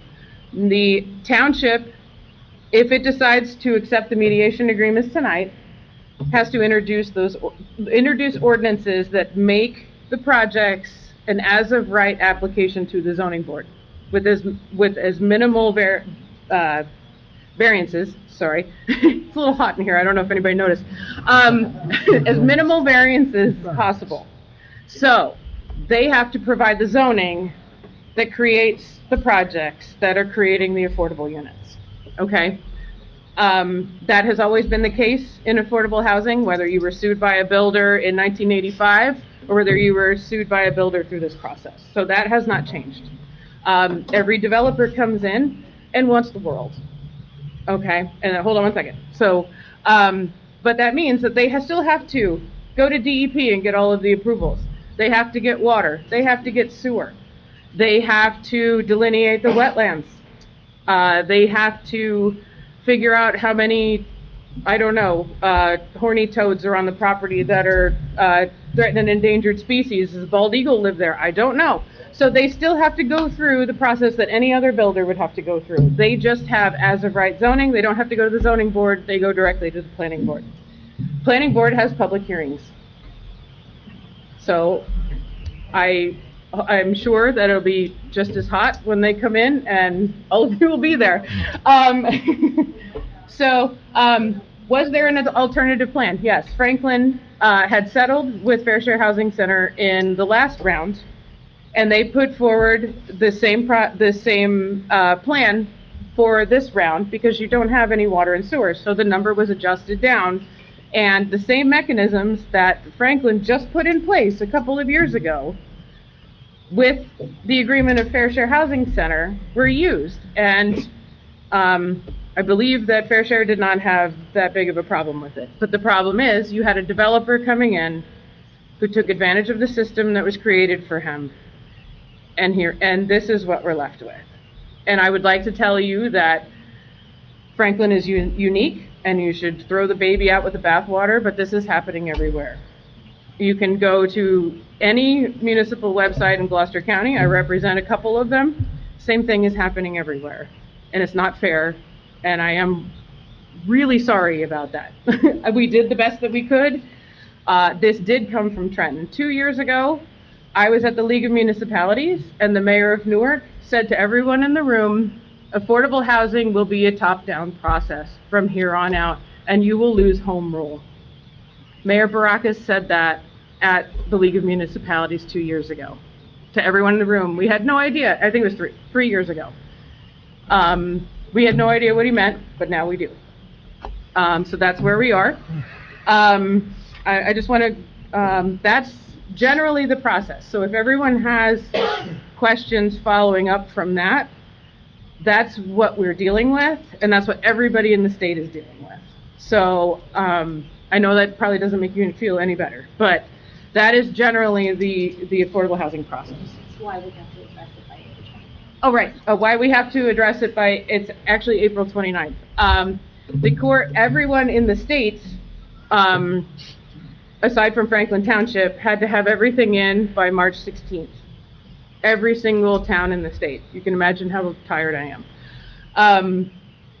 I was able to secure a 45-day extension for Franklin Township because of the change in attorneys and planners and at the state that the mediation agreements were in. So we had time to negotiate with the developers further. So that's why it has to be done this way. We also disagreed severely with Trenton on this process because it forces municipalities to do this way too quickly, and you lost your immunity the second that you missed that deadline. So that means that more developers can come in, aside from ALR 1, 2, and 3, to try to force this. One thing to consider, if you refuse to comply, the absolute worst possible case scenario that can happen within the state, you can look it up, it's called the City of Englewood Cliffs. The court is currently their planning board because they refuse to comply with the Mount Laurel Doctrine. So the court master, who's now called a special adjudicator, approves all of the projects, and there's no more planning board. So that is the absolute worst case. You refuse to comply. So that is the state of affairs for Franklin. That's the state of affairs for the entire state, and I wish it was better. And we all thought that round 3 was terrible, being in the court system. It was way better than what's happened here. So I believe someone said that why can't we do our own affordable housing that requires water and sewer? So if we wanted to do a 100% affordable project, for example, and not have all of the market rate units, which I can explain market rate versus 100% in a second. 100% affordable projects would require water and sewer just like these bigger projects would. They also don't score as well in Gloucester County. I have been fighting with the Housing Mortgage and Finance Agency for years on behalf of South Jersey because your rents are not as high, so you don't score as well as North Jersey, and North Jersey ends up getting a lot of the awards. It's the way the system's set up. I don't know why they've tried to make some changes. It's still not fair. When it comes to 100% affordable projects, if those do not get funded by the state, then the municipality is forced to bond to build that project, and they're about $25 to $50 million. So if you don't get the funding from the state, you're on the hook as the taxpayers to pay for that.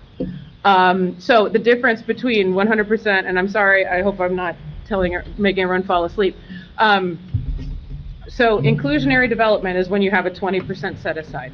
Obviously, if you're building affordable units, you're not charging as high rents, you're not selling a particular property for as much as you would the market rate unit. So the market rate units subsidize what you're losing on the affordable units. Because you don't have, in a 100% project, you don't have those market rate units to subsidize the affordable units, you need a significant amount of funding in order to make those units profitable. So that's the difference, and that's why it's a 20% set aside versus the other. So I hope I didn't bore any of you. If you have, so I don't know. Process. How about the actual what's proposed by the Process. You talked about process. Right. So what you'll see in the settlement agreements were you have a significant amount of property set aside for open space, where a lot of other projects that we settled across the state do not have as much open space included in each of these parcels. The density on average is very low, 6 units an acre for these inclusionary projects. Usually they're 8 to 10. I had a developer come in for 152 units an acre in one of my, we did not settle for that, but that's where they came in. That was in northern New Jersey. I'm trying to think of the other advantages of, and we also made the developer responsible for ensuring that the HOA could financially support any of the stormwater basins, and if there are packaged treatment plants involved, if they don't get sewer, they would do packaged treatment plants, that they would be in perpetuity financially responsible, and the township would not be responsible for the upkeep of those 30 years from now when there's maintenance issues. Did I miss anything? I think I'm looking at the question. Just maybe on that. Someone had asked a question about notice on a 200 list. This is not a planning board or zoning board application. So that process, this is a township-wide process here. So there's no notice to the 200 list. When they go before the planning board, there will be, if that happens.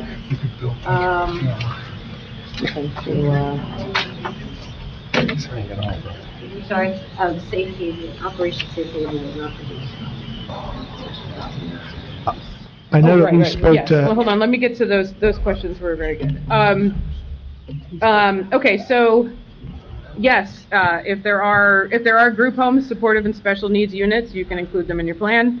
There is a cap on senior housing at 30%, so only 30% of the 963 can be senior. Add more low income senior housing, right? Add more what? Not just senior housing, but do low income senior housing that they can get for their. Right, yes, so, but it's capped at 30%. It's capped at 30%. Yes, yes, absolutely. Yes, you can rehab municipally owned parcels. It is typically very expensive, and we still need 963 units. There was a coalition of towns that sued to stop this current round 4 that lost in both the state court and at the state Supreme Court, and as well at the federal level. They did not get the injunction. It's on its way to the United States Supreme Court. What you need to understand about the original Mount Laurel doctrine was that Chief Justice Wilentz was very smart, and he did not make it about race, even though the NAACP, when they filed the lawsuit against Mount Laurel Township, it was about if they was racially discriminatory. He made it income-based and not race-based, which kept it out of the federal courts. And for 50 years, the federal courts have systematically dismissed every single challenge to the Mount Laurel doctrine. So that's where we are today. The state Supreme Court systematically dismisses every challenge to the Mount Laurel doctrine. What you need to understand is that the Supreme Court told the legislature to act in Mount Laurel 4, and that was in 2015. We had an entire round where the legislature did not act, They saw round 4 coming, and they acted. So the Supreme Court is likely going to say, we told the legislature to act, this is what you get. So that's where we are with this, unfortunately. I wish I had better news for all of you, but that's where we are. And it wouldn't be nursing homes, it would be assisted living facilities. You can count 10% of them because the state requires that 10% of all all assisted living beds be available to Medicaid recipients. I'm trying to... And then counting houses that already exist as affordable. Yes, counting houses that already exist as affordable. We actually did this in 2007 when I was Franklin Township's affordable housing attorney. It's called Credits Without Controls. There was a township-wide survey done that if people filled out the forms, we could count them as naturally affordable units. If they fit the certain criteria, they had to be built within a certain window. The households that lived there had to qualify, so you had to give up your financial information. Typically, those surveys don't bring out a lot of people because who wants to tell the town all of your financial information? I don't blame you. So we do have 36 credits. They're called Credits Without Controls, and that was done. The entire township received a survey in 2007 or 8. And that was done.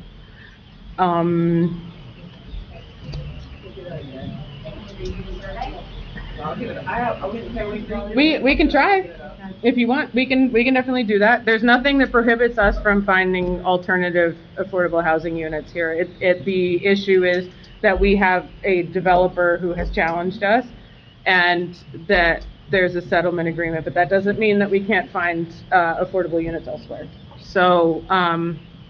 That can definitely be done. The developer is called, the company is ALR, but it's called Active Acquisitions, is the name of the company. They're all over the state. But they usually get the approvals and sell it to another developer. When was that survey done last? But sometime between 2007 and 2011. No, we did one recently. We did one recently. The Credits Without Controls? Yes. Well, we can talk about that, but yes, I don't want to get bogged down in that, but that was done. It's relatively expensive, and the turnout is usually low, like I said, because it's, mildly intrusive into your life and asking your financial information. So, but that was done in the past. I'm trying to find traffic. Like I said, traffic, water, and sewer studies will all be done when the planning board application comes in. I have a question. Yes. Yes. I got the map. Some lady sent me a picture of a map on Pennsylvania Avenue. Okay. How far is that away from ball fields? Where they're doing that? Directly across the street. Across the street. Right across the street. If you're looking at Lehman Way from the ball field, it's to the right. So are they looking At Lehman Way from the ball field to your right. If you take a way down the ball field from the left. Yeah. Yeah. Okay, so it's kind of across the street from the new ball field. Is that what I'm guessing? Yeah. Am I right on that, right? So if you have a So, question, okay, so- no, we need your name. Actually, come up to the Come podium. on. We just have to put it on the record. Yeah. All right. Take your name, please. Howard Kimley, 575 Reed Avenue. Okay. So I just had a question. I've lived here pretty much all my life.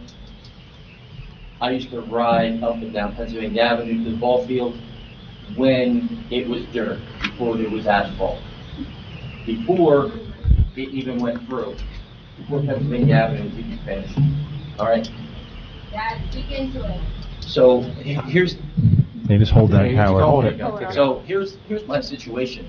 That Is one. if they're going to do water testing and things like that, beside the ball fields, you have another new set of ball fields, hockey field, that kind of stuff that we put there, correct?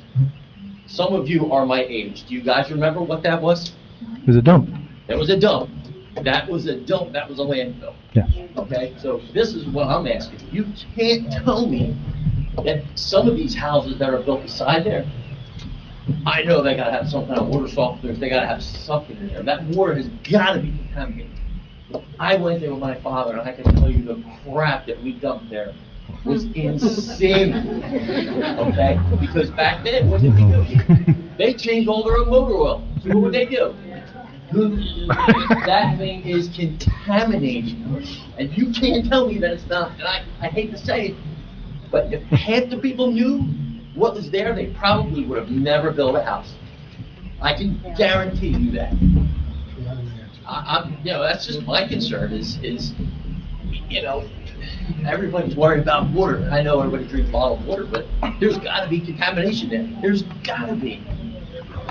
And again, if I tried to build a house on that, the state would stop me, or even around there, but it's good for them to do it. We're not at that point yet, Yes. they're just trying to get the right Okay. to do it at some point Right. in the future. There's no plan, nothing before the planning board. I think that's a key thing that should be brought up. That was a contaminated site, and for years, I think, when did they close that? 87, 88? Right around there. They had tractor and trailers that would back in here with compactors. They built things, used the Excuse me, factory sir. farm. Can I ask everybody, we are recording, so it does create a lot of background noise. Thank you very much. I mean, tractor and trailers used to back in, throw your trash in there. They used to compact it, tractor and trailer would drive away, bring another trailer in. I mean, almost, I would say every day that thing was open. And they had like a 7-yard articulated bucket driver. Yeah. And just dump crap in there. And I mean, that's really the only thing it's good for now is playing ball, right? You can't use it for anything else, right? Yep, it's I mean, capped. why are those pipes and all that? I mean, you're probably monitoring the gas out there, am I correct? Yes.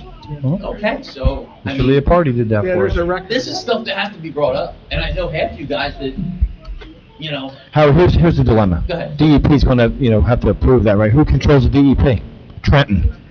There you go. There's your answer. well, It's probably already approved. We'll go over to helicopter and see that nice piece of ground, right? They probably already have it approved. They probably- And they haven't even seen it yet. It's probably already stamped. But I mean, Because who controls them? If there's nothing further from the public. We can vote on it. Just to say, they will have to do all this You required can step up soil to the mic, testing ma'am. for the DEP and all of those things. So all we can do is, move it forward as far as affordable housing goes. Hi, Linda Turner, 3147 Tuckahoe Road. You have to get closer. There you Linda go. Turner, 3147 Tuckahoe Road. I think we have kicked this can down for many, many years. I've been in this township over 30 years, so we have kicked it down. There's a lot of issues here, a lot of things that we did, a lot of things we should have did. Losing our immunity could mean significant challenges for us if we do that. The other thing is that you were here since 2007, I'm assuming, representing us? Not the whole time. Not the whole time. Back then, and again this year. Well, let's talk about the dinosaur in the room. What about Meredith Farms? Would that have been a source back in the day for us, the township, to get involved with the builder to put our own affordable housing in? There's a water issue. There's a water issue. Was it? Yes. Still is. Still Aren't they contaminated. going to connect that to Vineland? They had Yes. sewage, For sewer, but not water. Not water. Sewage, I not mean, water. there are places that we could have possibly controlled the situation. I agree with the other gentleman who said the solar farm. We don't want them cutting down trees to put in developments or solar farms. However, if you have a farmland, putting a solar farm would have been ideal for that. That's why I have to say is that I know that builders can, I think it's in 2025, they're allowing builders to put affordable housing in their communities, in their municipalities, but you have to find a builder, because I don't think with our lawsuits and things that we have, that we're financially capable of doing that. The township, it's burdened on the township to build its own, inclusionary affordable housing. It's very expensive. I think you said 25 to 50 million. That's only going to yield you about 50 units. Yeah. But you don't have another builders willing to come in and partner with you? You know, is there other There's no credits? market, there's no profit margin for them to build that, so they've got to rely on getting the 14 state to credit. 30% per unit on a house for the land. You take what they're getting for the land, okay? Divide that per acre, whatever it is, if it's $9,000, how many units? And then you're just looking at their construction costs, their hard costs, their soft costs. You know, they're making decent money, 30% nowadays. On the market rate. That's a market value homes. You don't think they are? No, I know they're not. Well, let me tell you. Well, you know what I'm gonna. All right. Yeah, we can't, yeah. And I'm talking about probably 15, 20 years ago, there were builders making 14, 18%. Oh, yeah. Regulations killed it. All right, Well, they did kill it. talk to us. Thank you. There you go. Thank you. That's the mayor. Do you want to allow follow-ups? Now, there's going to be a second public session after we get through the items on the agenda. Yes. This gentleman hasn't spoken yet, so we're going to hear him. The mayor said, we really do have a one person at a time rule. You didn't tell us that we had options and have a meeting like this where we could tell you, we're willing to spend $40 million and not have all this disruption in the town. Thank you. Right. Frank Scavelli, 3013 Dutch Mill Road. So you guys are saying you want to fight this, you don't like it. My question is, do you have a game plan moving forward? What's going to happen if you choose to vote this down? That's a great question. And if you decide to approve it, what do we see in front of us? Can you explain what happens if we do vote it down? Nancy, can you please explain if we do vote it down, what it's going to cost us? Yes, okay, so, if it's voted down tonight, ALR and Fair Share Housing Center will file a motion to strip Franklin Township's immunity, which will likely be granted. What would happen from there is that the case would be dismissed and we would be subject to whoever wanted to file a builder's remedy. To give you an example, Middletown Township in Monmouth County did not voluntarily comply in round 3, and they got hit with 5 builder's remedies at the end of round 3 for several hundred units on each property. So other implications, if you are not involved in the program process, we do have an affordable housing trust fund, 20% of which pays for my fees and the planner's fees to get this, to get compliance finished. If we are not going to comply and our immunity is stripped, the general fund will then pay for attorney's fees to defend any builder's remedies that come in. The township, the way that the Fair Housing Act is written today, you do not get immunity again until the judge signs off on your certified plan at the end of that builder's remedy, which means that another builder can come in and file another builder's remedy at any time until from that point in time that you no longer have immunity until the municipality becomes compliant. That didn't used to be the case. Usually you would apply for immunity if you got sued by a developer. You say, okay, we'll settle with this guy and we'll put a plan together, judge, give us immunity from everyone else. And the judges usually did that. They now are prohibited from doing that. So you can have a dog pile of builders come in. If during the builder's remedy, Franklin Township continues to refuse to cooperate and continues to either settle or you can go to trial, and then the judge will decide how many units will be built by ALR at the end of that trial. If after that decision, Franklin Township still refuses to cooperate, we get to the Englewood Cliffs issue, where then after a trial, they refuse to cooperate, and now the court is their planning board. So what are you guys thinking? They can't. I don't think we're supposed to tell you. think we're supposed to vote. Yeah, they can't prejudge, they've got to vote. So can I ask what your plan is moving forward in the fight if this gets approved? Do you have any other- If it doesn't Yeah, I don't think get we can approved, vote. or if it does. I just heard everything. What is your question, please? If it gets approved, What's the plan, what's the game If there's plan a if road it's not ordinance is approved? approved, what's the game plan moving forward to continue to look out for the best interests of the township and try to prevent the actual physical construction of these units? If it gets approved, it is part of the plan, and when the builder is ready to come in, he'll go before the planning board. The planning board will have to abide by the zoning that has been adopted if the ordinances get adopted and passed, and, hold the builder accountable for things like making sure that their HOA is solid and funded, or they bonded, so that if any of the community areas fail, like a retention pond or something like that, that's covered. But if it's approved and adopted, the ordinances are drafted, they'll be subject to a public hearing.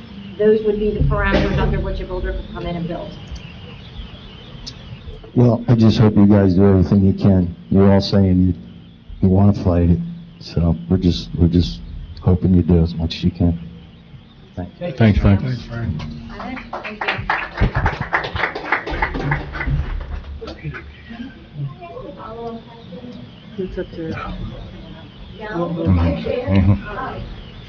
I just wondered, do we have a meeting or not? right now, yes. We have it now? Yes.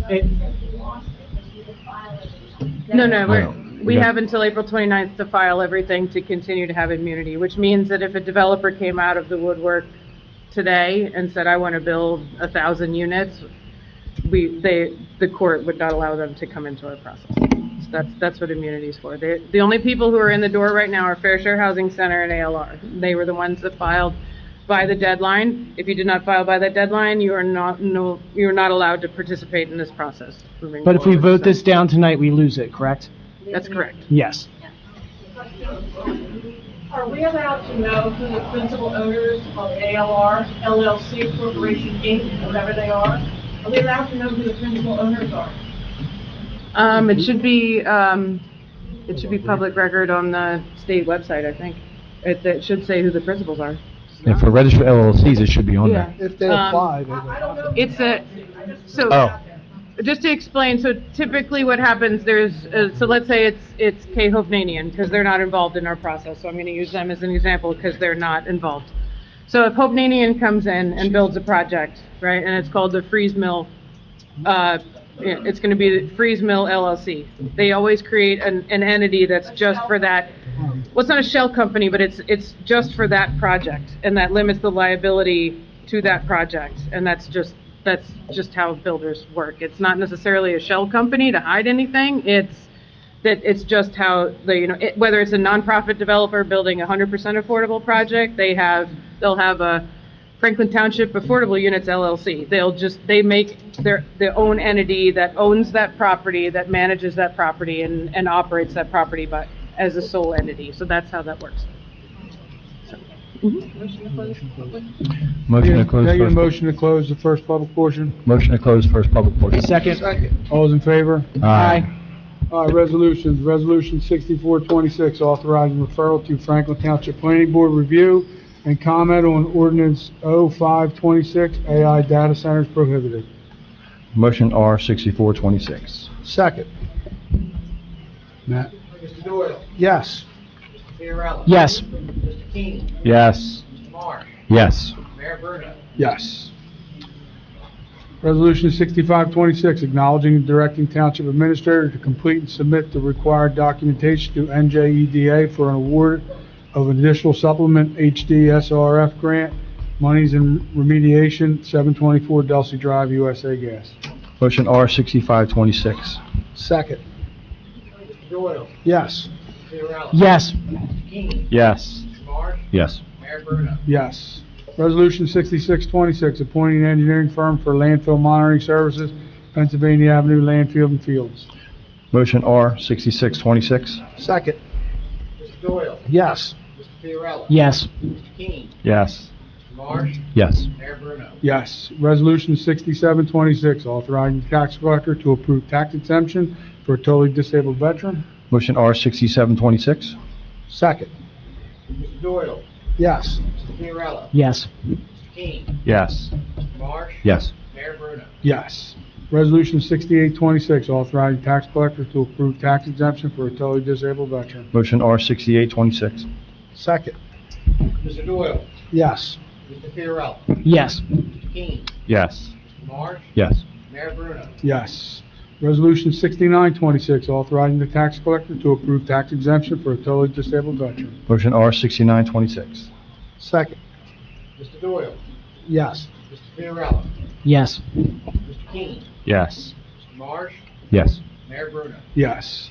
Resolution 7026, authorizing the administrator to sell surplus township vehicles on govdeals.com. Motion R 7026. Second. Mr. Doyle? Yes. Mr. Fiorello? Yes. Mr. King? Yes. Mr. Marsh? Yes. Mayor Bruno? Yes. Resolution 7126, authorizing the closed executive meeting for the Township Committee of the Township of Franklin. Motion R 7126. Second. Mr. Doyle? Yes. Mr. Fiorello? Yes. Mr. King? Yes. Mr. Marsh? Yes. Mayor Bruno? Yes. Resolution 7226, authorizing the Township Solicitor and Administrator to complete the required paperwork for modified settlement with ALRC LLC. Motion R 7226. Second. Mr. Doyle? No. Mr. Fiorello? No. Mr. King? No. Mr. Marsh? No. Mayor Bruno? Absolutely not. Resolution 7326, authorizing Township Solicitor and Administrator to complete the required paperwork for mediated settlement with the New Jersey Fair Share Housing Commission. Motion R 7326. Second. Mr. Doyle? No. Fiorello? No. Mr. King? No. Mr. Marsh? You guys ready to fight? No.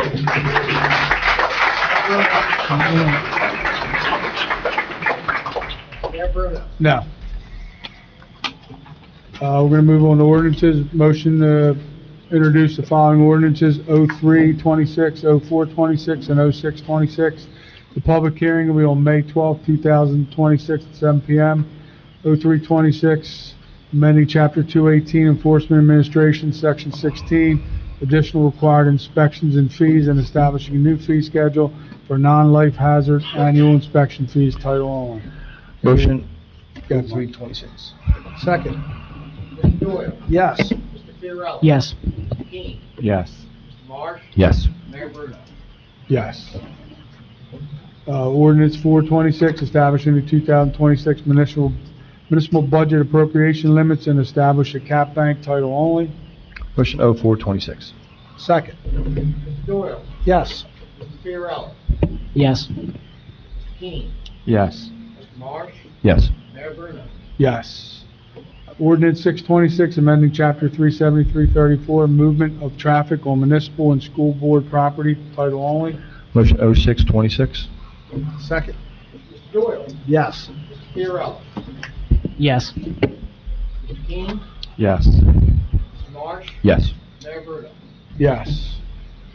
Jackie, So we will pull ordinances 7, 8, and 9. And 10 is, we'll pull 10 as well. okay. So we're going to introduce another motion. The following ordinance is 0526. Public hearing will be on June 9th, 2026, pending planning board review. And that'd be ordinance 526, amending Franklin Township Code, Chapter 253, Land Development, Chapter and Sections 253.3, Definitions, and Chapter and Section 253.96, Prohibited Uses, to define data center and computer center and to distinguish them and to conform that data centers are prohibited uses, structures, in all zoning districts, title only. Motion O 526. Second. Mr. Doyle? Yes. Mr. Fiorello? Yes. Mr. King? Yes. Mr. Marsh? Yes. Mayor Bruno? Yes. Mayor, if I may. The item on the planning board as it related to an amended fair housing plan will also be withdrawn based on tonight's vote. Thank you. Can I get a motion for the second public portion for comments? Motion for second public portion. Second. All those in favor? Aye. Aye. Keep it quick.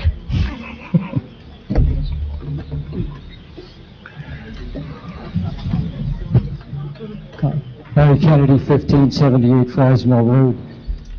Ladies and gentlemen, you just saw the... Mr. Kennedy, before you, I'd just like to thank everybody that came out that's leaving. If anybody wants to bear the heat, Thank you very much for coming. I'll be more than happy to talk to you afterwards. Thank you, Mark. That was so nice of you. Ladies and gentlemen, you just saw the greatest disappearing act in the history of Franklin Township. You heard what the new fellow solicitor said. Is your phone causing that to do that? No? It's in your hand. It's in your hand. Phone's in your hand. Yeah. No, it's, what is that? Must not be the phone. Yeah, it's pretty good. Ladies and gentlemen, what Mike Moore said tonight was true to a degree. A lot of this goes, okay. How about turn it off? That's why. You got the lungs. There you go. You can't turn it off? Is it okay now? Yeah. All right. Tonight you saw one of the great escape acts in the history of Franklin Township. We kicked everything down the road until after the primary. That's all we did. Remember what was said by the new solicitor, who I commend, who I was told by Leah Vasallo, who was also our co-solicitor. That's an excellent law firm that does a spectacular job around the state. We're very lucky to have them, and I'm sure the new administration will be continuing your service into the future. But, remember what I said? It was like hiring a fire company after the arsonist burnt down the town. The reality is this, that there were deals cut. The same people that came here and gave us the Roan property deal, remember those names? John Kaner, Chris Wall, Seth Gersberg. Those are names that she hears all the time in every town throughout the state.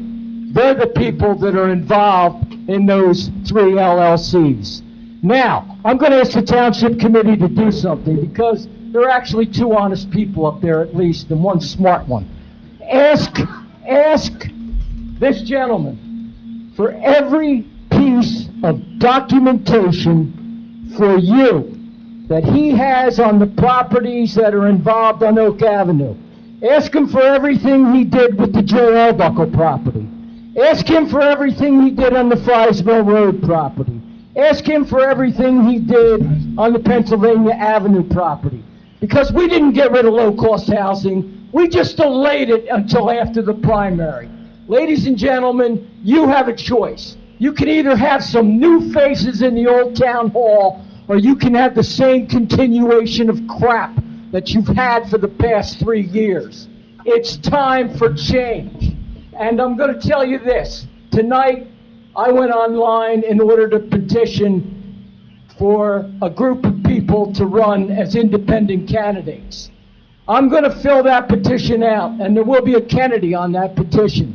Somebody that's run 13 times in Franklin Township and won 13 times. There will be a Kennedy on that petition, and I'm not going to file it. I will not file it if those 2 young Republicans win the nomination, because they're people that will try to do the right thing. You heard us tonight, give us Barabbas. One of the gentlemen up here makes the majority of his money from developers. That's where he makes his money. That's where it comes from. He works for Ryan Homes. All right, he was a member of the South Jersey Builder League. He's a member also with the Norcross Law Firm of Parker and McKay. All right, you can tell anybody you want to that we're against it.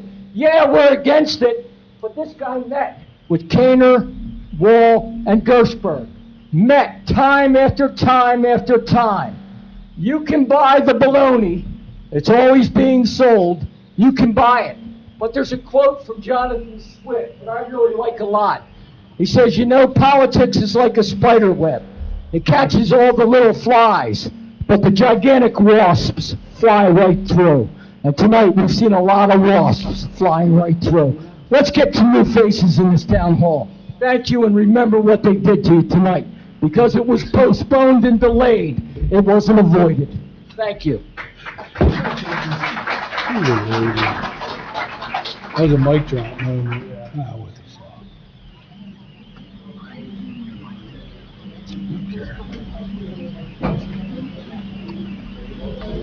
Thanks for coming out, guys. Joe, get your dad to fix the air conditioning, would you? Get your dad to fix the air conditioning. What? Joseph Jenna, 5269. Hold on, there's people walking out there. Yeah, I can't hear you. Fucking rude motherfuckers. That's Can the you point. take your discussions outside because we have a speaker, please? Thank you. Yep, go ahead, boss. Joseph Jenna, 5269 Lake Road. I'm here on behalf of my family. A couple of meetings ago, there was something said after a meeting, or during a meeting, with a person that's living in the woods, or camping in the woods, or gardening in the woods, adjacent to my property, or my family's property. I just want to state for the record, he is not our friend. We do not give him permission to come on our property. He cut down a vast amount of trees on our property, destroying a natural windbreak on our farm. I believe that was intentional, so he can have clear sunlight on his 200 square foot garden. In his defense, he did not dig a hole on his property for a outhouse. He dug it on our property That's what I said. to defecate it. All right.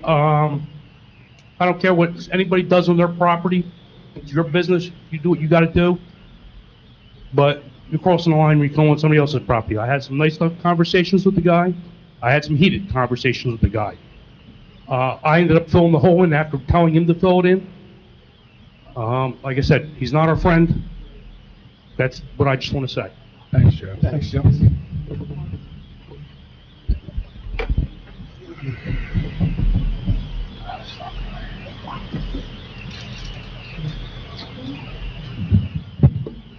Paula McCurdy, 1019 Washington Avenue. I apologize. I wasn't aware that I was going to be able to ask my follow-up question. No problem. I just want to make sure that I understand what you said.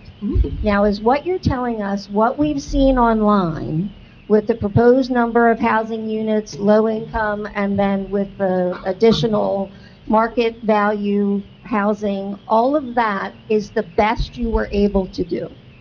Is that what I'm understanding with the mediation? That you came to this decision and this was less than what, this was a negotiation? Is that what I'm understanding? This was a negotiation. I was not involved in the mediation. I was hired in January. Okay. Yeah. So- I negotiated additional terms to finalize it to get it here. But the number of units and everything else was already mediated by the program. Okay. So does it mean that if the committee doesn't approve the mediation that's on the table by the 29th of April, does that mean that then we are open to more builders coming into the township and unlimited amount of suing and building, and that's Yes. what that means? Yes, until we have a compliant plan that the judge has signed off on. Yes. Okay, and is that something that can be done before this new deadline? No, we voted on it. They voted down the You settlement voted agreement. it down, but what I'm saying is that we lose our immunity, correct? So what's Or gonna- did we already lose it just by voting it Their down? definition of immunity is, you're not really immune. We're getting sued, but we have. Fake immunity. Yeah, you get a little I less. just want to know if we made things worse. That's what I want to know. It's brand new legislation. We may end up with the judge telling us later on that that's the same deal that he wants us to accept. But we're going to be subject to at least the lawsuit by ALR once the immunity goes away. So they will be suing to do more than they were trying to do here. So we do have until April 29th to provide a compliant plan. If we could schedule special meetings, we could introduce ordinances again or ask the court for additional time. It is unlikely we're going to get additional time, and on April 30th, there would likely be a motion to strip our immunity. Okay. We And do there are- have until April 29th to see if we can do something else. Figure But- out a solution that would at least Right. delay so that we could figure out how it needs to be done as, I guess, as best as possible. That's not what I mean.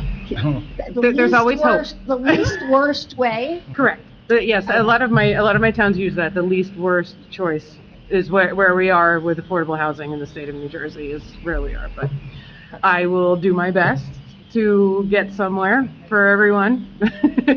But we don't have much time now. So, but I'm always an optimist. Okay. And I was a little confused about the deadlines for the supposed meeting. Did they change, or did the council before you not do everything that they should have been doing? No, everyone did what they were. Everyone did yes. what they were supposed to do. In order to have immunity up to this point, you had to satisfy every deadline in the Fair Housing Act, and that started in January. You had to accept your numbers last January. So it started last January, where you adopted a binding resolution to say, my number for round 4 is this, right?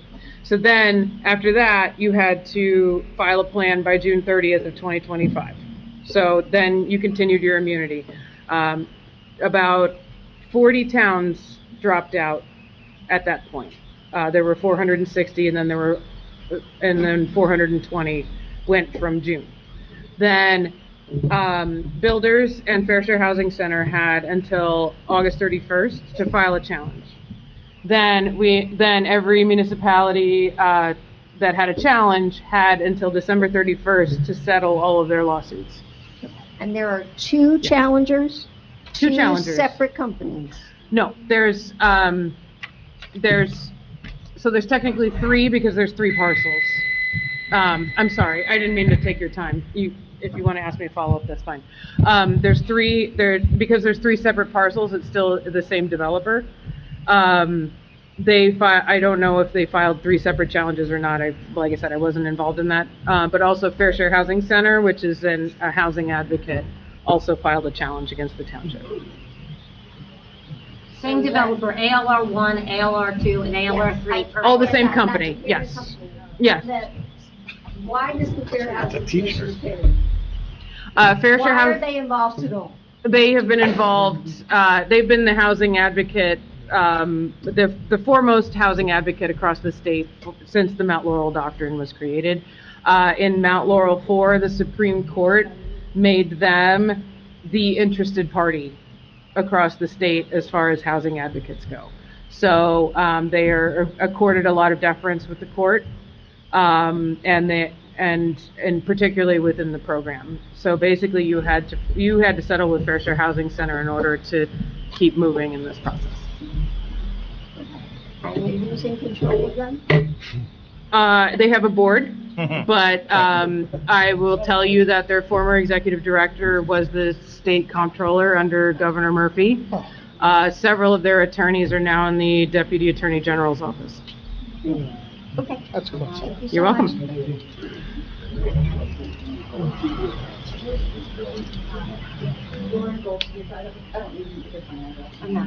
No. I'm just curious, you said at some point that they voted in Yeah, Trenton, get closer to the that they mic. voted Yeah. in Trenton to take home roll away from us. Or you went to someplace, somewhere, Oh, home yeah. roll taken away was Mhm. voted upon. Who? Was it the Senate? Was it Congress? Or, you know, our Congress people? Who do we talk to about Sure. this? Okay, so to clarify, several years, I'm going backwards now. 2023, the League of Municipalities, that's the convention that all the municipalities go to. At I want to say it was the State Planning Commission or the Affordable Housing Seminar, Mayor Baracus of Newark did say that home rule will be no more in the state of New Jersey. So we didn't know what that meant at the time.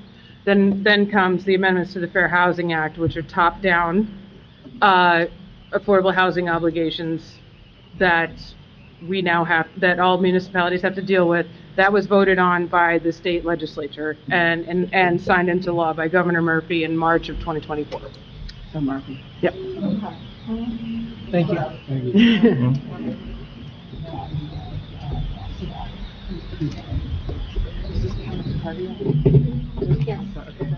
Okay, quick question. So we're gonna fight it, okay? Now you said we have to submit a plan. What does that, is that a plan as far as development or number of units? What is that plan that we have to submit? So we already submitted a plan, that was in June. Okay. We had challenges to that plan, and then we mediated those challenges, which is where we are now. Okay. So as of right now, the only adopted plan we have is the one from June. Okay, and the plan is about how many units? Yes, is how we're gonna Okay. satisfy the Because affordable housing it obligation. doesn't look like, you know, we can avoid this. My thought process is, again, trying to limit the amount of units. So, Mr. Morris, you brought up a comment about the state DEDA or EPA has already probably signed off on this.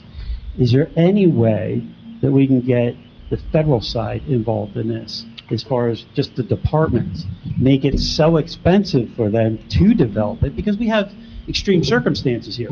We don't have public water, we don't have public sewer. I mean, so these are exterminating situations, I feel, different than a lot of other cities in New Jersey where they have all public services. We don't have that.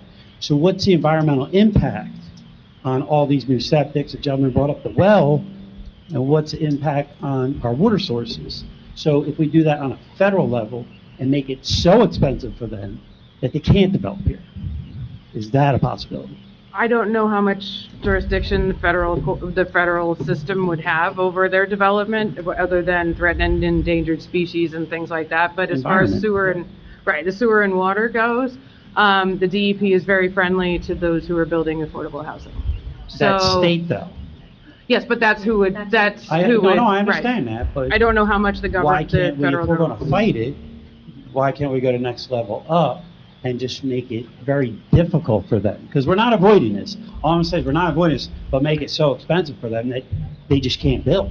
When we tried already, the Fed declined to hear the case, right? They brought it to the federal level and they declined. Yes, they declined. But it's pending at the Supreme Court, but I doubt they'll take I it. just meant the departments like the EPA, Oh, like EPA. Yeah. things like that. I don't, yeah. Jurisdiction The over state It's the oversees state that. over development. Right. I mean, if there's some red Wait some flags- letters. Well, I know that Other the than the federal has Superfund or something. minimum, the states can supersede that minimum, right? So where's the Fed on this? No, Their they have minimum. different, Yeah. they don't prosecute necessarily, except maybe for environmental They're, issues. they're not But more, they're not more strict than the Superfund- state of New Jersey, Yeah. usually. Mhm. The federal is the baseline, and How about usually the EPA, states how are. about environmental organizations? I just want to make it so hard for them that they just don't want to build here. Yeah. It's hard to do. It's, Okay. we'll do our best. How's that? You can find some endangered frogs, throw them on there. Chuck them in. Now, joke. Just kidding, just kidding. That's a joke. Just kidding. Joe Frankenary, 463 Franklin Street. So basically, what I'm hearing is our vote only has so much leg to stand on. So these sites are pretty much definitely going to be built eventually. All our fight is the amount of homes built. Is that pretty much Likely, the only yes. leg we have, is to dial down the amount of properties being built on these three sites? Unless they walk away. That ain't happening. And that one. So these three sites are going to be developed eventually. We just don't know the amount, and that's pretty much all we're going to have until the courts decide the outcome. Unless the law changes. We got legislature amends it. 3.5 years. Right. And the way this state votes Democrat all the time, it's not going to change. Yep. So, no problem, I get it, and that's all I needed to know. Thank you. Thank you. Get going up, guys. Mhm. Good luck.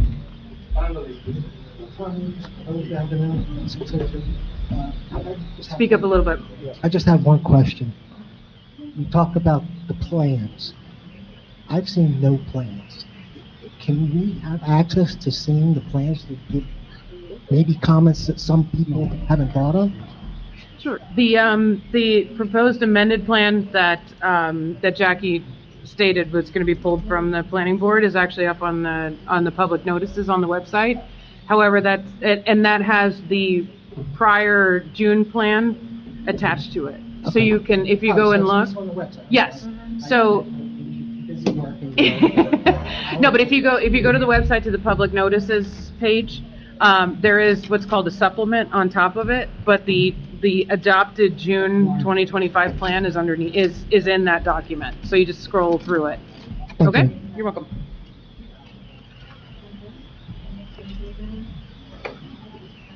Take a motion to close the second public portion. Motion to close. Second. All those in favor? Aye. Committee reports, Mike? Since we've been here a long time, I will say no. Let's get moving. Mark? The library has Hoopla available now, which is an online database. If you have a library card, you can go on and check it out. Again, we've said this before, we've said this in previous meetings, this is not an easy decision to make, and we have all committed to fight this, but at the end of the day, like I said before, fighting comes with a cost. It comes with legal fees, it comes with possible consequences that we're going over with everyone tonight, and we heard you, and before I heard you, I was told that, my vote depended on what you told me tonight. It didn't. Okay, I'll just let you know that. It did not. I was planning on voting this way before, and again, I appreciate everyone's opinions that you were coming forward with and everything else. I appreciate it, but it didn't depend on that at all. There's just a lot of misinformation going around online. People approaching me saying, why aren't you handling the data centers? It was brought up by the planning board in the master plan committee. No, it wasn't. This became a pressing issue when Vineland finally got theirs built and it sounded like a low-grade jet engine. That's when this became an issue, and we've been talking about it ever since. Ordinances and legal documents don't get drawn up overnight. I ran, as I can attest to everybody up here, ran to keep this town as rural as we can for as long as we can. And I say as long as we can because we are battling the state. Yes, a builder is filing a lawsuit, but we are battling the state of New Jersey.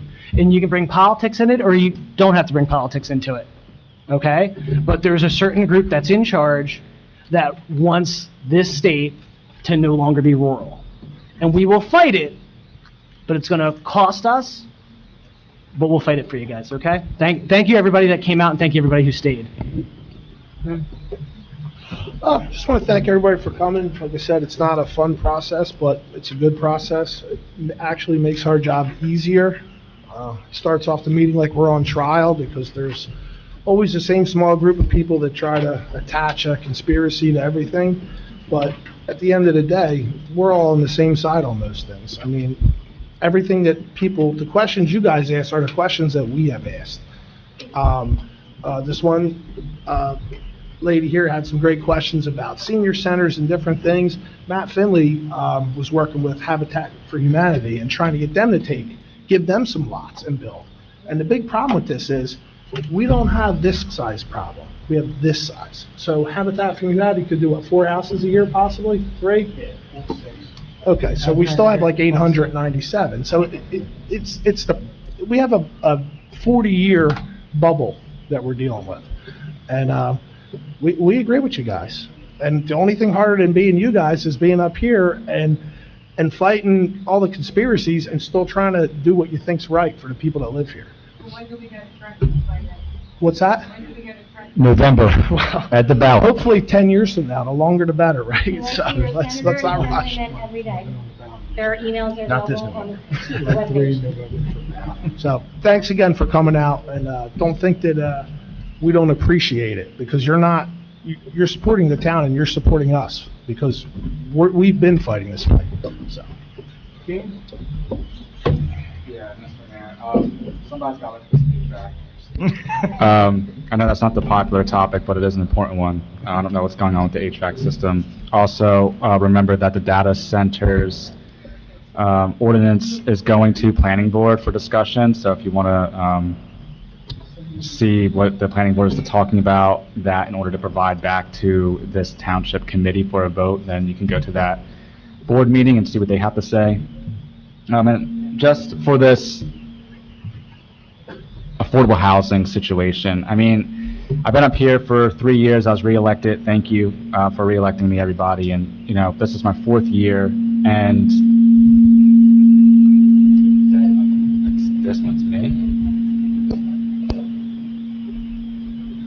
everybody hear me? Yes. Okay.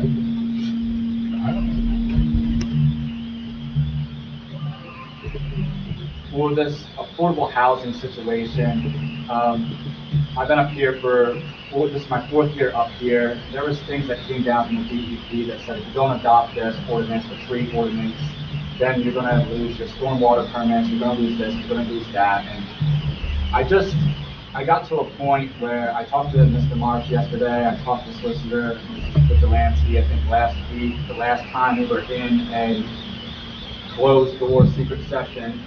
I asked Nancy's partner, I said, what if I just ignore this? Like, I'm so fed up with the state and affordable housing, the kangaroo court, the people coming up, putting a gun in my head and saying, if you don't vote this way, this is going to happen. And so that day I made up my mind that I'm just not voting for any of this.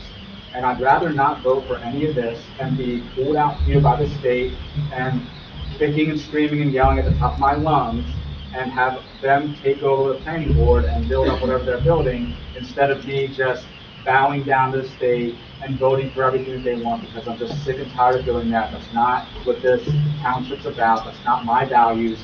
I'm standing up and fighting for what I believe in. If the state comes and puts a gun to my head, then they got to pull the trigger. So I'm not voting for anything on affordable housing. That's my stance coming in. That's my stance going out.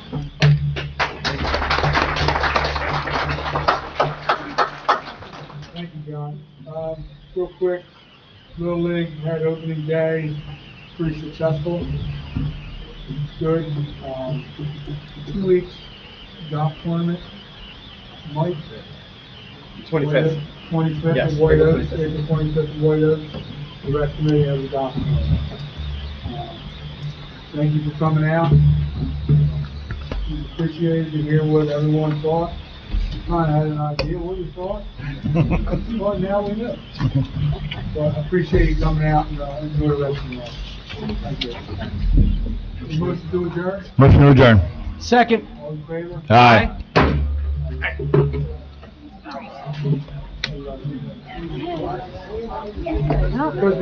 Venture off into those uncharted waters. It's gonna be fun. I used to, I prefer you now. I used to work in housing. Oh, okay. Good. Yeah, please.